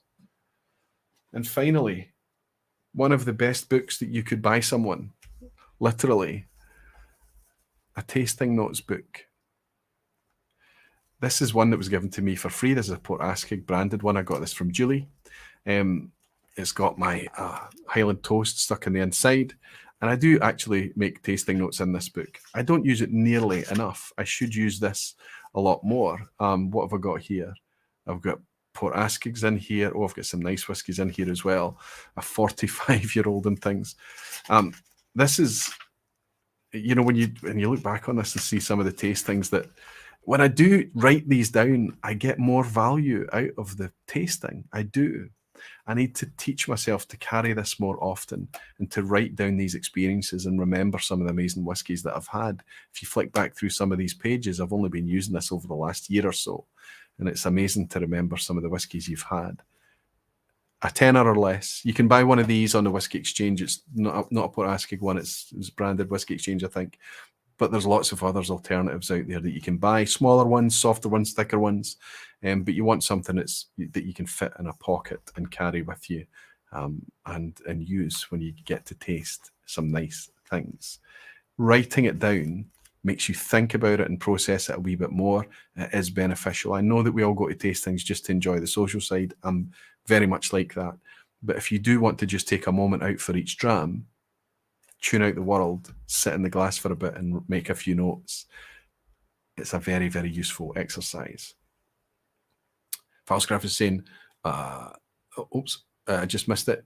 He's saying he's going to take the quiz on replay. Falsgraf, no problem. Please leave your score in the comments below, my friend. Neil Cochran is saying, tasting notes is a great idea. Precarious had several. I don't. He often embarrasses me with my previously noted ramblings. Recorded knowledge is king. Absolutely. So Precarious Dave and Neil Cochran are friends, but they often act a wee bit like enemies. It's wonderful to see. Fantastic, wonderful stuff. So it's nice to see that some other people like that idea of a tasting note book. Going to sip the last of my Loch Lomond here and pour something else. That wee 14-year-old. And I'll share with you a wee bottle of whiskey that's brought a lot of pleasure and value to me. This is fairly inexpensive. This is a blended malt recommended by Scott Monroe, Kilted Moose. He was getting through this. The level thing was happening for him. The level was getting low very, very quickly. And that tells you a couple of things. It's not too expensive, so you're not being precious with it. So it's bringing value, and it's delicious and tasty. This is a blended malt from Compass Box. I've spoken about it before, I'm sure, on the vPub. And this is their Orchard House. It's about £40, so it's not too expensive. It is quite youthful. It is quite spirity, honestly. You can taste youth in this. Oh, it's so fresh, it's so clean, it's so appley. Now, The amazing thing about this is that there is smoke in this, but I detect none. Until you're down at the last couple of sips, there's virtually nothing left in a glass. So when you're in a glass like this, there's hardly any liquid left. Then the smoke starts to come out, or you get the smoke on the finish. But this is lovely and bright and fresh. If you don't like smoky whiskies, don't let that put you off. The smoke is so light and delicate in this that it's just a wisp on the finish. It's an excellent wee whiskey. It's the type of thing that you could share with friends over Christmas. And because of the low cost, it's easy. And you can talk about the concept of a blended malt, and you can talk to them about the nose, how aromatic and fruity this is. Very appley, very orchard fruit. Definitely, it's called Orchard House.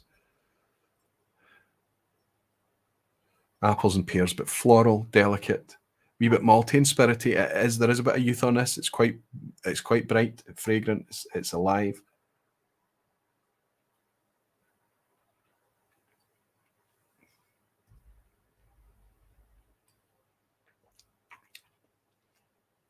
And it's good. 46% ABV.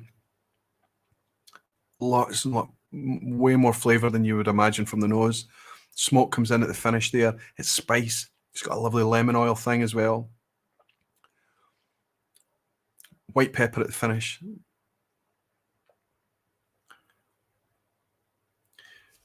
Compass Box are capable of doing very, very cool things at a very good price. It's not always premium product. Ebhead Rolf was saying, I just poured mine 5 minutes ago. Very drinkable. Absolutely, it is drinkable. And I think that's what you find with blended malts. You find that they can be, when they're blended like this, they're very drinkable. The Compass Box releases, the Douglas Lane Remarkable Regional Malts as well, they're all very drinkable. A paperback copy of Andrew Jefford's Whiskey Island on Isla with Whiskey History is a must-buy too. That is a good recommendation. Andrew Jefford's Whiskey Island. Absolutely, Graham. And a box of whiskies heading with us to Lakes for Christmas. So you've already got yourself an Orchard House. Good for you, Helen. Greg's Whiskey Guide is saying, Greg's full approval on this one. I reviewed and I can tell more. Fantastic, Greg. Fantastic. You like it too. And Whiskey Games Matt Bishop is saying, Waitrose are selling Glasgow King Street Blend for £35. So I'm trying to find one. Make sure it's a 70cl bottle. I notice online a lot of the Great King Street Artist Blends are 50cl. I ordered mine and got caught out. I ended up with a 50cl, but I noticed that some of the outlets have 70cl bottles as well. Matt, fantastic. So I've got one more. I've got two more things to share with you. I actually wanted to share a Ralphie hip flask with you because I discovered that there's still some Ralphie hip flasks for sale at the Good Spirits Company in Glasgow. But I didn't get a chance to get in at the Good Spirits Company before tonight's vPub. I wanted to pick one up when I realised there were still some available for sale. How can any whiskey lover not have a hip flask? Usually folk have this. Usually folk have a hip flask. Usually it's a thing. But maybe there's an argument for having more than one. It's nice to maybe, if you really love your whiskey, if it's a long hike that you're going on, if you're going on a long journey or something, it's nice to have. It doesn't hold a lot of liquid, especially if you're sharing.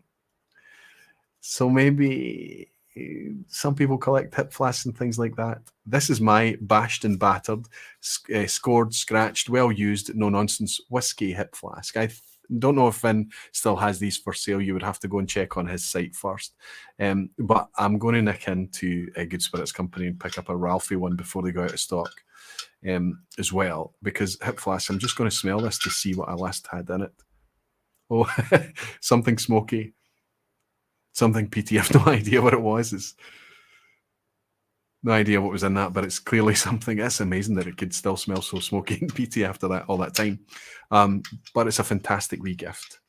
If anybody is outdoorsy, if they like walking, if they like going journeys, even train journeys, whatever it may be, it's just cool to carry a wee hip flask. And you get ones that fit nicely, that are the right size, that carry the right amount. It's a nice wee present.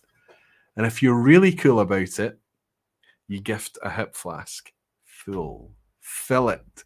Put something nice in it. Jimmy Legg is saying long hikes. Those are long behind me. I bet you still wouldn't turn down a hipflask. And he's saying any Michael Jackson book, he'll never be forgotten. I've actually got a Michael Jackson book here. And I have to say, Jimmy, even the updated one. And this is a fully revised 7th edition. I don't know if this is the most recent. I honestly don't know if it is, but it's the most recent I have. And it's fairly recent. But as you flick through the Michael Jackson book now, and the writers that have inherited it, I think it's Gavin D. Smith, maybe Neil Ridley, who is it?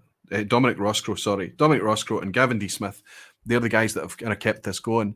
And they've done their very, very best to keep it up to date. And they've really brought up lots of things up to date in this book and made it a bit more relevant. But this is not the Michael Jackson book I would recommend, I don't think, the Whiskey Companion. There's lots of other things in it outside of the basic encyclopedia bits that makes for very, very good reading. But the rest of the book, where it's trying to be an encyclopedic thing for whiskey, it's kind of, the core, there's very little core ranges that's actually accurate, even in this 7th edition now, which is the only reason I can't recommend it. But there are other amazing Michael Jackson publications that you definitely would potentially want to build as you grow in your whiskey knowledge. Dribs and Drams is saying my hipflasks by Nalgene imparts no taste, thank the gods, but you can't take glass into the national parks over here. I'd like to get a nice steel one at some point. I have not found a hipflask that doesn't taint the whiskey in some way. Maybe just such a small, if you're drinking it out of the hip flask, it's such a small opening. If you pour it in a glass, it's less of an issue, I think. Leave it to air for a wee bit. Jerry Miller is saying, I have a very large flask for backpacking trips. More important than food when you're out for 5 or 6 days. Yes, absolutely. It's amazing how energizing on a long hike a wee dram can be. Daniel Williams is saying, I've had a pair. I sound like a hiker, but I don't. I've only been on about 2 hikes in my life, both of them with the Whiskey Rev. He's saying, I have a very large flask for backpacking trips. Sorry, I picked that one up, didn't I, Jerry? Sorry. Let's scroll back to where Daniel Williams is saying, I have a pair of rag roper hip flasks that are made of glass and they're fabulous. I think I got censored now without a link. Rag roper, there was a couple of people on Twitter, actually, I think, that mentioned rag roper. I need to have a wee look to see if they're expensive or not. Glass, indeed. How durable are they being glass? I suppose they can be fairly thick glass. How are we doing for time? 1 hour 26. We might actually do a 2-hour vPub tonight. But I've kept till the end what I think is the best, just the best gift that you can give anybody for Christmas. Any of the things I've given you can be personalized in some way. Charlie can sign his wheel. Maybe Billy can sign his book. Maybe you can write a wee message in the book that you gift. Maybe you can get the glasses etched, as Luna said. Maybe you can get the staves personalized. Maybe the hip flask engraved. Maybe the bottle signed, engraved, special label, all of these things to make it a wee bit special. Like you've put some thought into it. Like it's like more than just a thing that they might get value out of, but a thoughtful gift.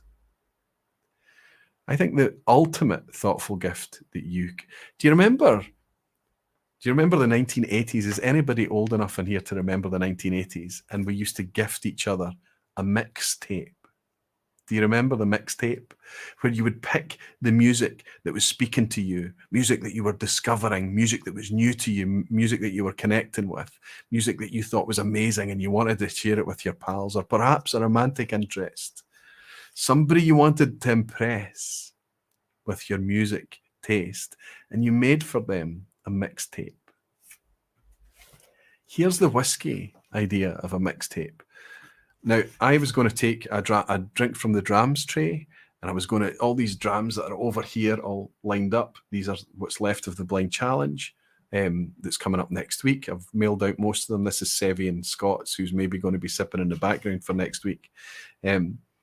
I was going to just make up a wee mixtape box and a drinks by the dram box to show you. But I've already got a mixtape here that was sent in from Andrew Butler. And look at the amount of care that's been put into this one. Here's his wee message in it with a list of what the whiskies are. And he's put this together. This was after the Japanese pub that I did with Mac, you might remember from Kanpai Planet. So he's put together a selection of Japanese whiskies in here, and even a Ben Nevis at the end. Very, very specific, thoughtful selection of whiskies. And the reason that I haven't started or sipped or enjoyed any of these yet is this is not a dip in and dip out. This is a sit down, contemplative evening. This is a flight. This is something to take my 6 Capitas that I've been over at Glencairn to buy today and pour these, put the glass toppers on them, sit back, draw the curtains, put the lights down to a comfortable level and relax and sit in the glasses. This, I think, the thought that's gone into something like this, that all of you guys are doing, sharing samples and drams and everything with each other, if you have the ability to do this for your whiskey pals, that is a good idea for a gift, I think. That, a whiskey mixtape. There you go. Pierre is saying, nothing can beat a Christmas gift I already received last week. My own alter ego made from Lego. That is a nice one. My wife made her dad one year perfectly, got him absolutely perfect from Lego. It was brilliant. Daniel Caballero is saying, the Science and Commerce of Whiskey by Buxton and Hughes, Malt Whiskey by Maclean, and Appreciating Whiskey by Hills are some of my favourite whiskey books. There's so many books out there, so many books that I don't have. David Keogh is saying, absolutely, best gift for me, best gift, one liver to another. Fantastic, one liver to another, brilliant. Thomas Elmer is saying, please, Roy, 1980s, we were in the world by then. Yes, I certainly was. I love doing this for Christmas birthday gifts. Unfortunately, I only know people who are casual whiskey drinkers. That's enough, Rob. It's enough. You can pitch this flight exactly for them. Maybe gift them a glass or two to enjoy it along with it. Did an advent calendar again for our youngest son, Fraser, this year, says Helen. She said, great fun compiling 24 wee drams. How amazing is that, right? From your own collection. It's probably stuff you already have, sample bottles that you already have. Anthony Lambert is saying, I'm certainly old enough to remember the 80s. Here in Germany, we have a lot of buy whiskies directly from our barrel shops. You can pay per 100 ml, so that would be perfect for a mixtape. Absolutely. And Luna Arn is saying, cool complication there. Are the labels designed as well? Andrew has printed out the actual labels in miniature, Luna, for each of these bottles.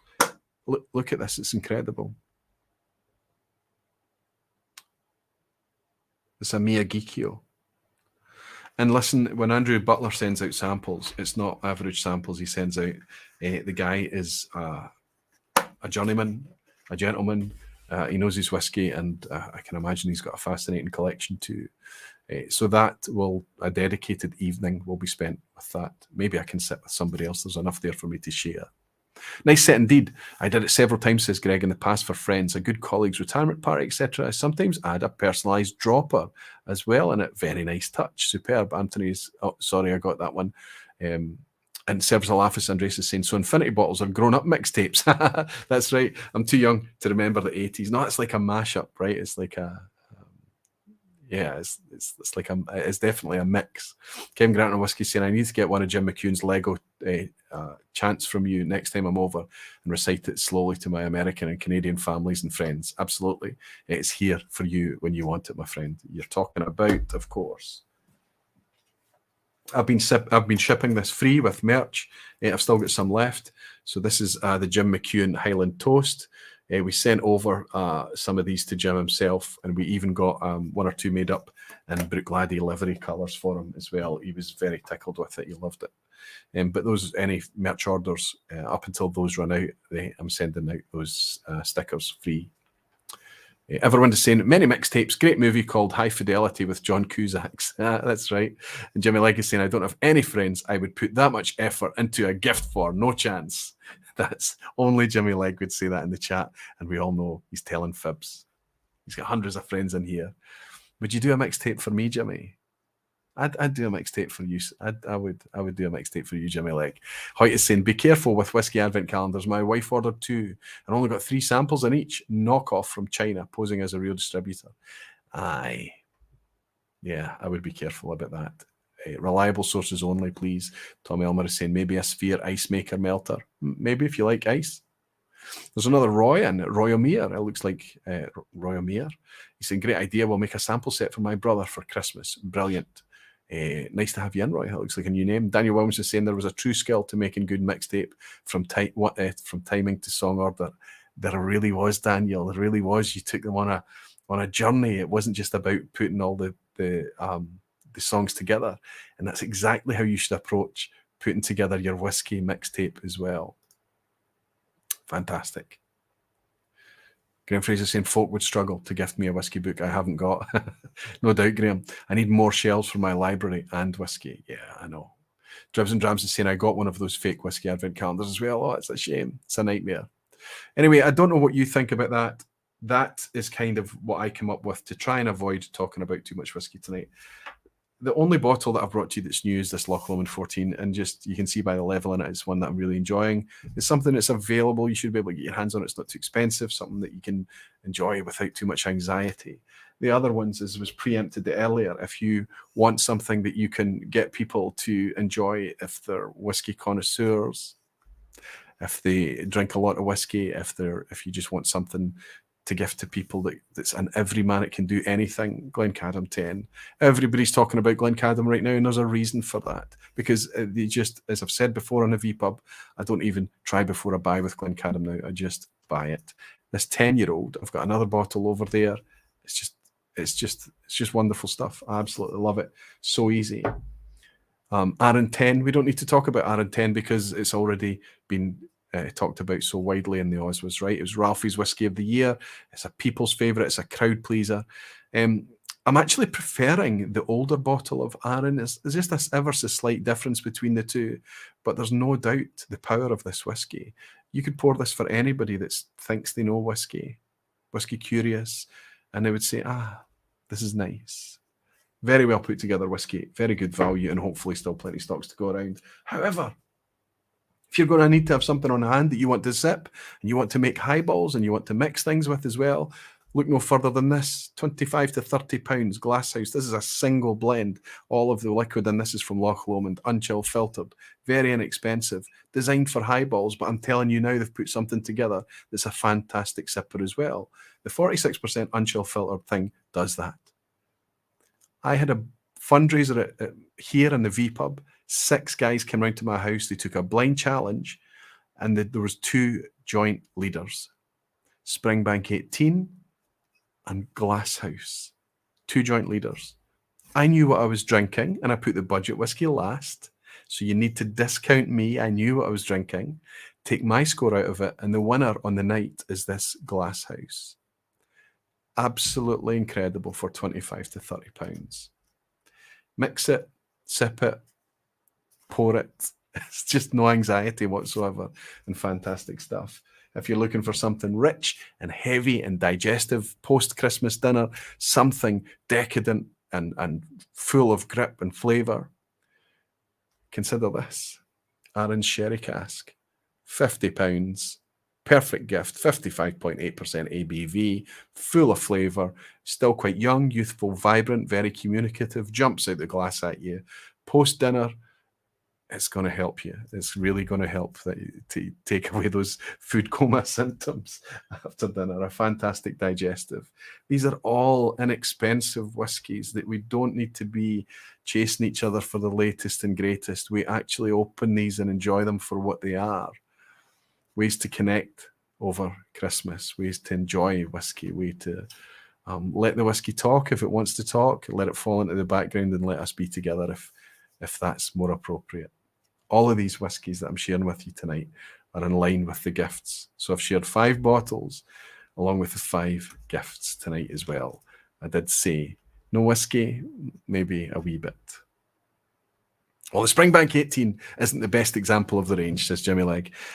Jimmy, it's absolutely right. And listen, I think the reason that people were enjoying the Glasshouse on the night was how bright and fresh it was. And we were drinking it alongside some really nice things. I don't want to say too much because there's a couple of blind challenges still out there in the community still to be sipped. And it did perform very well. It was very bright and clean on the night. I think there was maybe only 1 or 2 guys put it to the top, maybe only 1.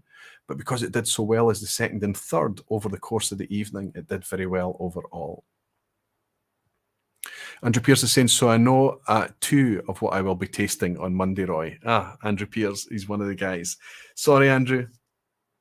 I think you will find that doesn't spoil the challenge too much for you, because a lot of the guys, even when it was revealed and they were doing a semi-blind matchup, struggled to do the matchup.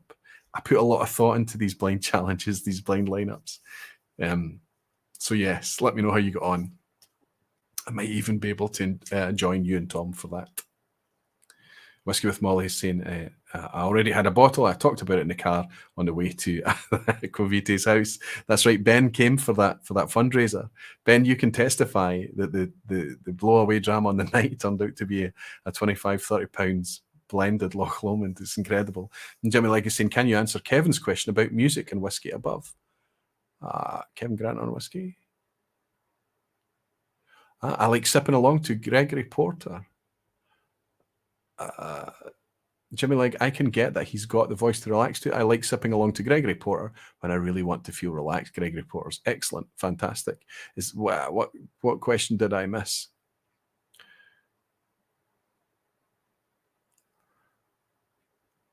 Sorry, I'm missing it, Jimmy Legg. Sorry, if I catch it, I will try to answer it. Okay. Let's get the wheels on for the quiz. 1 hour 40. We're probably not going to make 2 hours, but it won't be much above that. Jimmy Legg's really needing me to answer a question. Is it Kevin Grant on whiskey's question that he's wanting answered? Is it?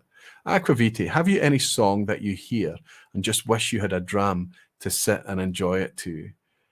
Absolutely anything by Sinatra or Dean Martin. There you go, Kevin. Yeah, I'm an old crooner at heart. I love old cool, easy crooning. I really do. It's a guilty pleasure. Not even a guilty pleasure, just a pleasure. Okay, fantastic. Let's see. Let's pull up this quiz. Let's pull in our friends. Are you guys good to come in and join us? Give it a thumbs up. Fantastic. Let's bring in Jed and Scott. Fantastic. Thanks for sitting in the background. Any of those gifts inspire you, or you got it covered? Jed, I need more books. You do. You need to get the knowledge up. Yeah, well, I spend too much money on whiskey. I can spend the money on a bottle rather than a book. Aye, that's right. That's what too many people do, though, and they don't realise that a book can actually help them spend their money wisely. What about you, Scott? I like the wheel. I'm definitely going to be adding that to my my area here around me.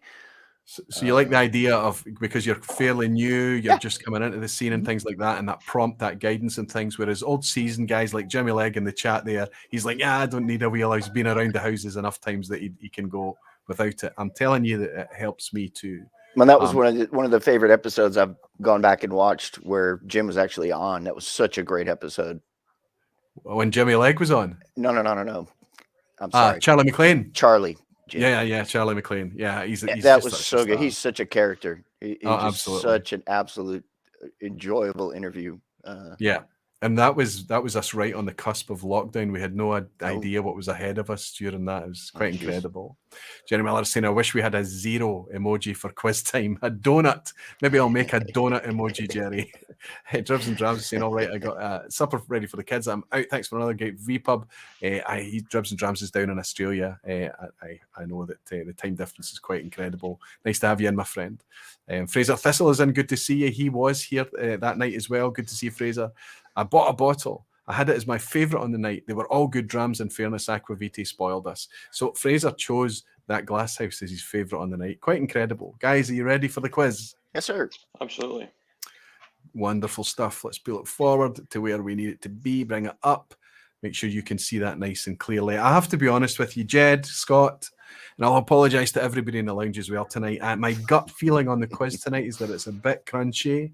So don't put too much pressure on yourself. No worries. You only need to share your score if you want. You know the drill about the ABCD on a piece of paper? Mm-hmm. Have you got that? Yep. Good stuff. Fantastic. Good luck, everybody. It's multiple choice. You only share your score if you want to. You're only playing against yourself.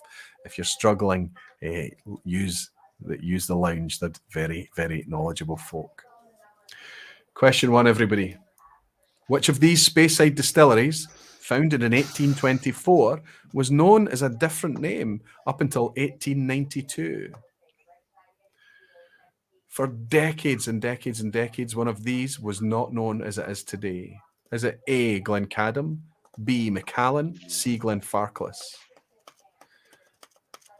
Now, the first 5 tend to be, I try to be a wee bit easier, so even if the question seems tricky, try to use your other knowledge to help you with a wee bit of,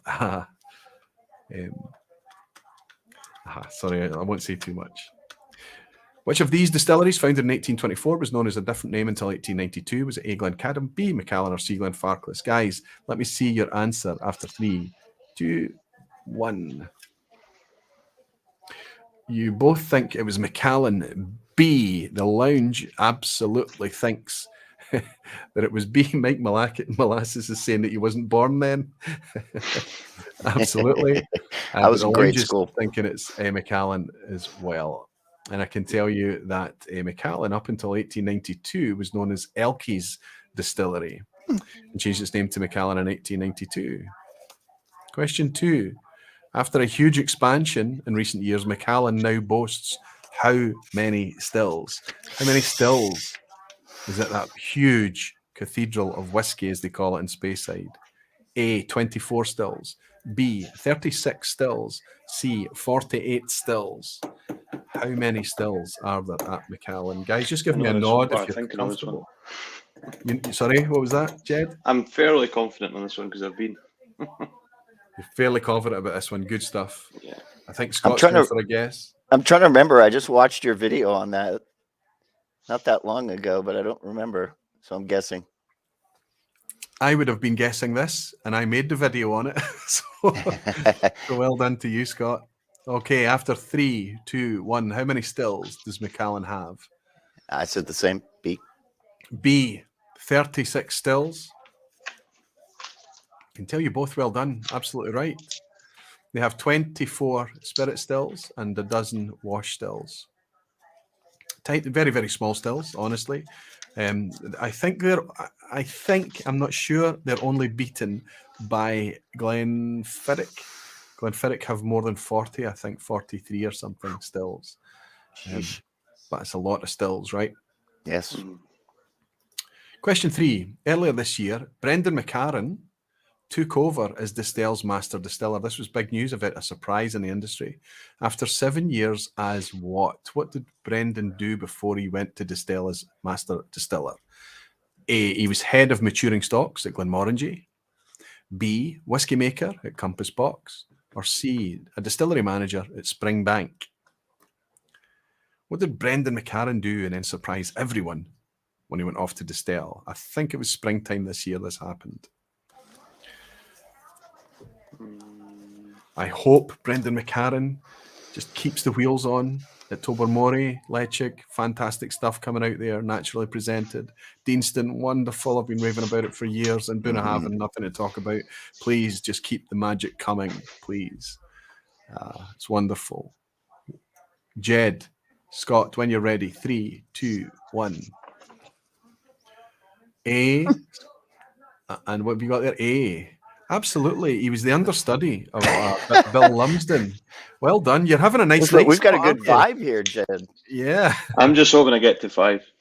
That's right. Just get to the 5. Get to the 5. Whoops. That was a pure guess. So he is head of maturing stocks, working under as an understudy for Bill Lumsden before he went off to Distill. Fantastic. I don't think there's anybody replaced him there yet. I don't think there's a new apprentice or Padawan in under Dr. Bill. I think Dr. Bill's still got a lot of youth about him yet. Question 4. Which is Diageo's oldest operating distillery? A, Mortlach. B, Oban. C, Blair Athol. Now, I happen to know that one of you two has just been for a visit at Blair Athol very, very recently. Didn't they tell you that it was the oldest operating, or did they not mention that? A, Mortlach and Dufton. B, Oban on the West Coast. Or C, Blair Athol in Perthshire.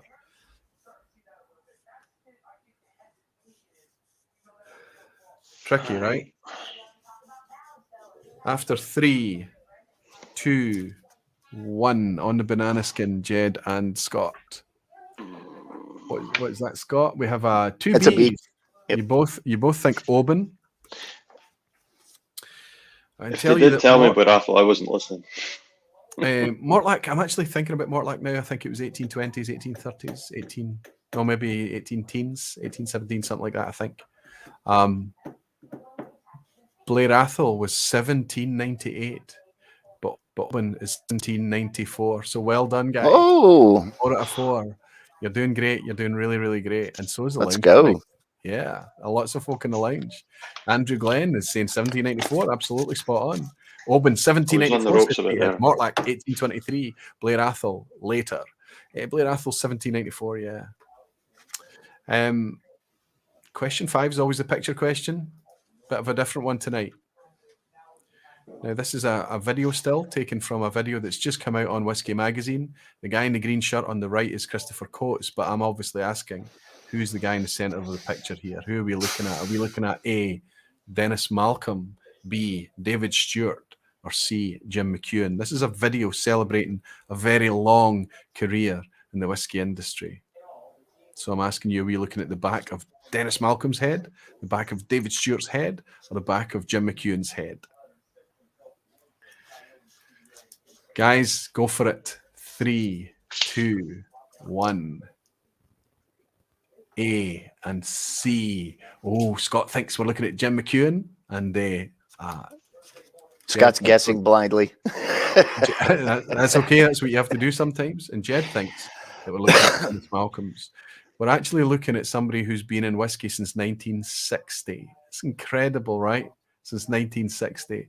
It's Dennis Malcolm of Glen Grant. Anybody wants to watch a 39-minute documentary, go over to Whiskey Magazine. It's on their homepage right now. You can watch it now and just marvel. And we were talking third generation. He was actually born at Glen Grant, Dennis Malcolm. His dad and his granddad both. It's just a great story. That's really cool. And watch a celebration at Whiskey Magazine's website. Fantastic stuff. I only got that because I was confident it wasn't the other two. Yeah, process elimination, that'll work, Jed, it'll work. Lots of 5 out of 5s tonight. Maybe the wheels are going to come off now a wee bit now. Which distillery has just released? It's 2021, 16-year-old at 46.4%, natural colour and unchill filtered. 16-year-old 2021 release. Which distillery has gone all natural on us? A, Aberfeldy. B, Lagavulin. C, Fettercairn. This is exciting for me. I want this to be fabulous. I want it to be good. They've taken this step. I'm all in. The price is good. The price is okay for a 16-year-old. I'm going to get it. I'm going to try it. If it's good, I'll share it with you all. Aberfeldy, Lagavulin, or Fettercairn. 3, 2, 1, guys, go.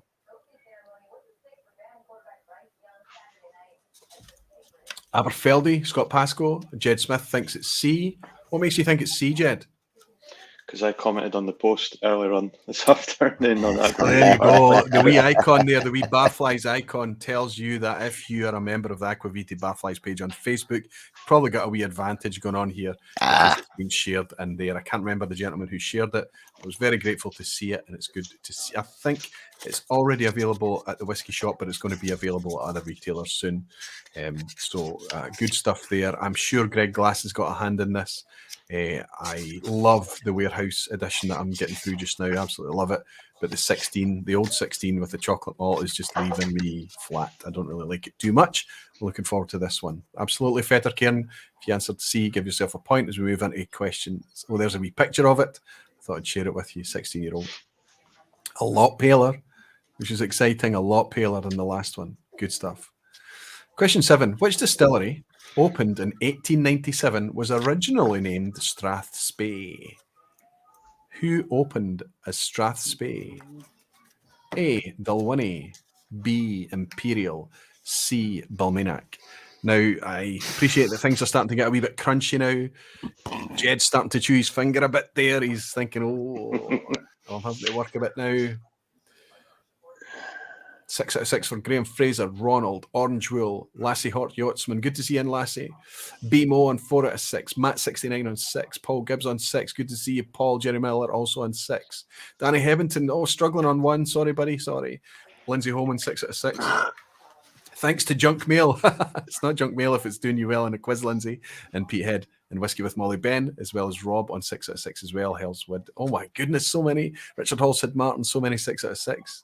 You're under pressure, Jed. Give me a 3, 2, 1 on this one. Who was Strathspey? Was it Dalwhinnie? Was it Imperial or Balminac? I can tell you, surprisingly, that it was actually Dalwhinnie. Hey. Quite incredible, right?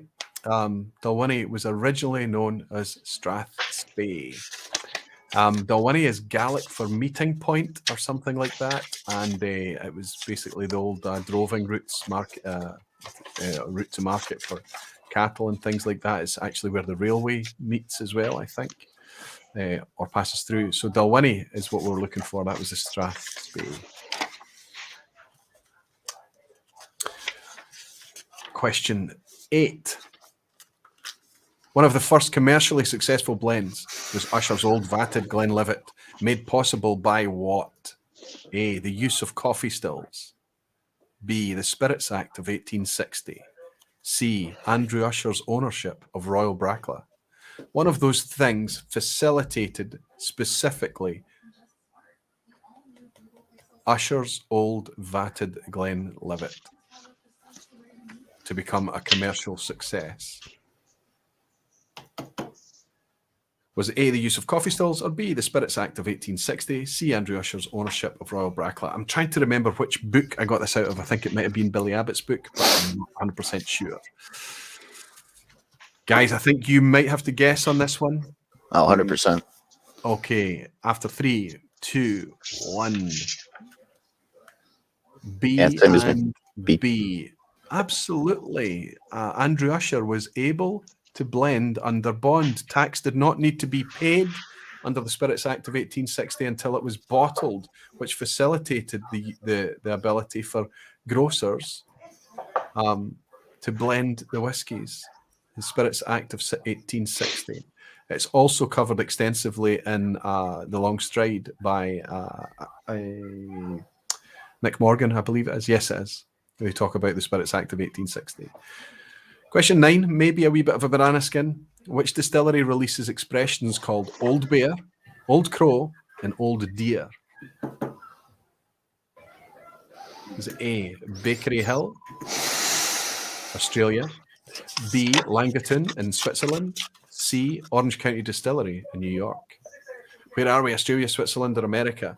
A, Bakery Hill in Australia, B, Langaton in Switzerland, C, Orange County Distillery in New York. We're looking for releases that are called Old Bear, Old Crow, and Old Deer.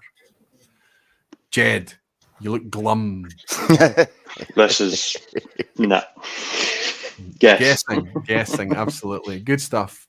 Do you feel any more confident, Scott? Have you heard of any of these? The Old Crow sounds familiar, so I'm guessing. But okay, guess away, Jed, Scott. 3, 2, 1. C. Both think it's American. See, it sounds the banana skins there because it sounds American, doesn't it? Old Bear, Old Crow, and Old Deer. Jed is raging. It must be from Switzerland. It's Langaton in Switzerland. Absolutely. Fantastic. Okay, let's see how the scores are doing. How are you two guys doing before we go into the last hat at the end? 6, I think. 7.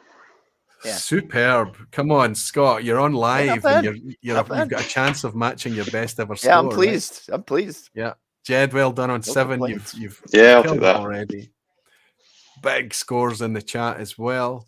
Oh, some of the wheels have come off a wee bit though. Peter Box 8 out of 9. Andrew Pierce 8 out of 9. Snapper XB 8 out of 9. Hoyt is on 9 out of 9. Fantastic, Hoyt. Looking for some, just as the chat jumps, looking for some other 9 out of 9s. Yash Desai is saying really stunned now on 9 out of 9. He's nervous.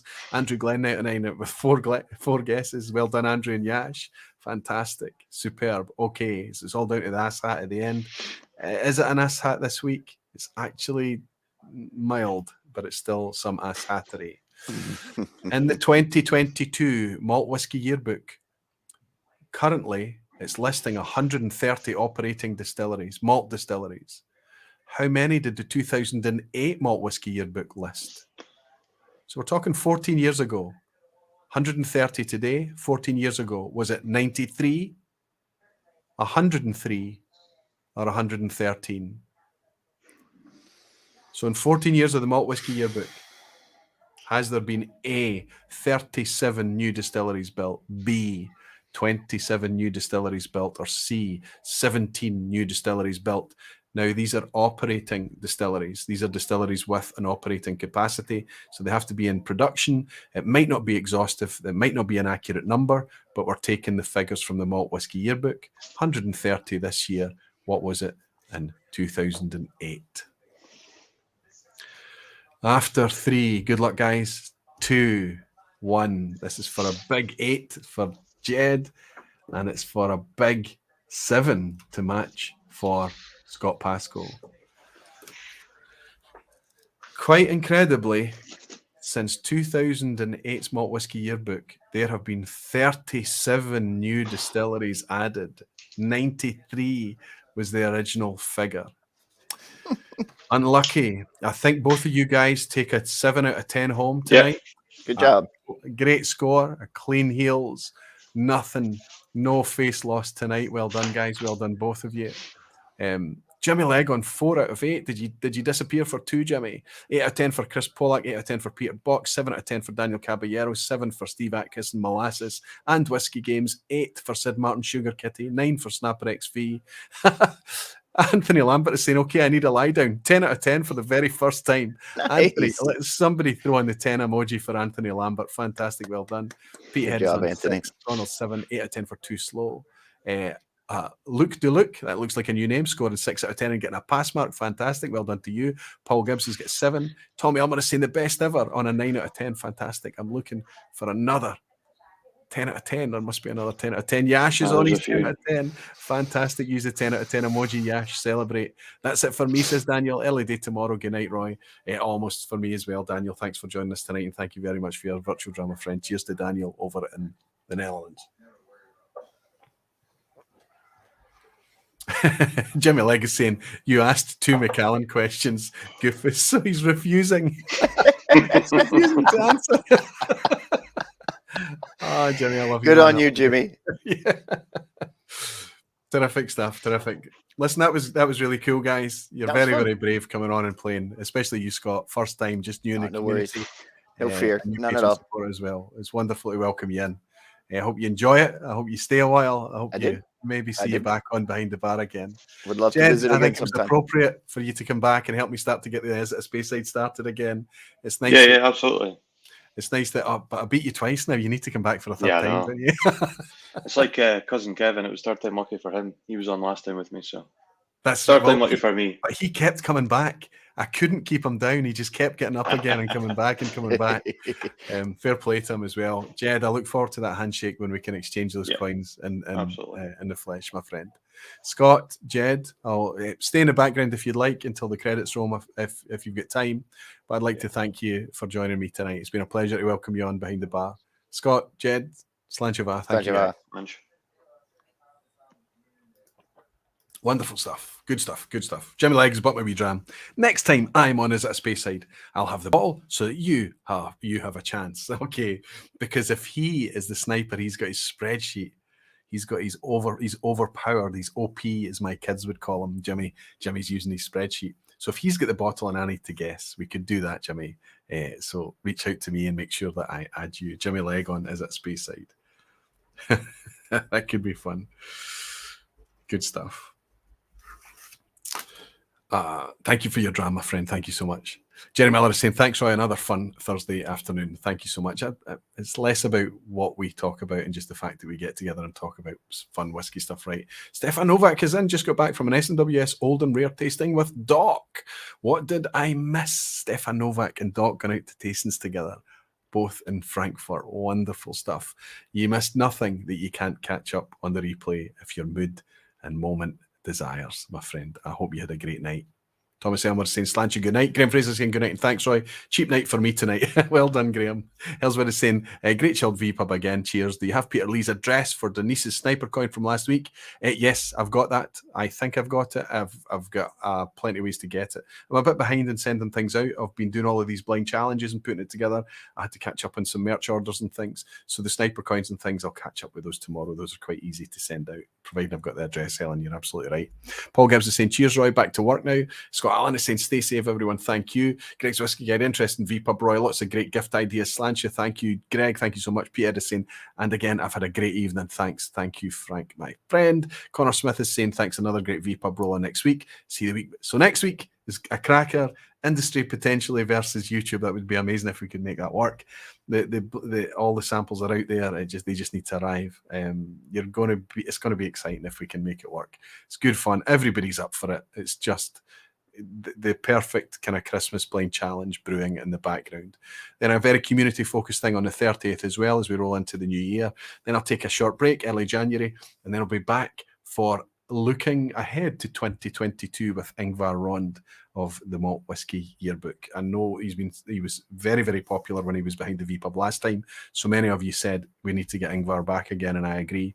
And I'm looking forward to that in January too. So it's going to be the end of January before we have another solo session with me again, I think. Jimmy Legacy, did you notice that you're almost at 20,000 subscribers? I did. I might squeak it before the end of the year. It doesn't really matter, Jimmy. I'm very, very pleased. Everything is going very well, thanks to folk like you, my friend. Matt is saying, thanks, Roy. I'll get back to the new dominoes. Yeah, you better get making them, my friend. Nigel Beale is in saying good night. It was nice to have you in, Nigel. I don't know if that's a new name. I feel like it's vaguely familiar, my friend. It's nice to welcome you here. Melas is saying good night. I arrived late, so I'll be rewinding and catching the rest right after a bite for dinner. Good for you. And Lindsay Holman is saying, it's not midnight. What is happening? Oh, it is midnight. It is midnight. Oh, my goodness, it's not midnight. We're going to... It's strange, Lindsay, isn't it? Fernando saying, another fantastic vPub. Thank you, Roy. Cheers to everyone. Thank you, Fernando. Thank you so much. Chris Pollack is saying, great to have Ingvar again on the vPub. I'm looking forward to 13th of January. Wonderful stuff. Listen, I love this. I have just as much fun hanging out with you guys on my own as I do when I've got cool guests in. It's wonderful when I can welcome people in from the community. So this is a Speyside for a spell over winter. I think it's good to bring it back for a wee bit. I hope that you have fun with it too. I'm looking forward to hanging out with you a week from now for the blind challenge. It's going to be great fun. There's a lot of spinning plates, a lot of people in, but it's an interesting blind challenge, let me tell you. I'll look forward to welcoming you then. And in the meantime, I'll raise this glass and tell you all that you're very dearly loved. And I'll see you a week from tonight. I need to... Why is that not working? Now it's working. I'll raise a glass and say, Slancha to all you beautiful whiskey folk and dedicated barflies. See you next week. Slancha ba.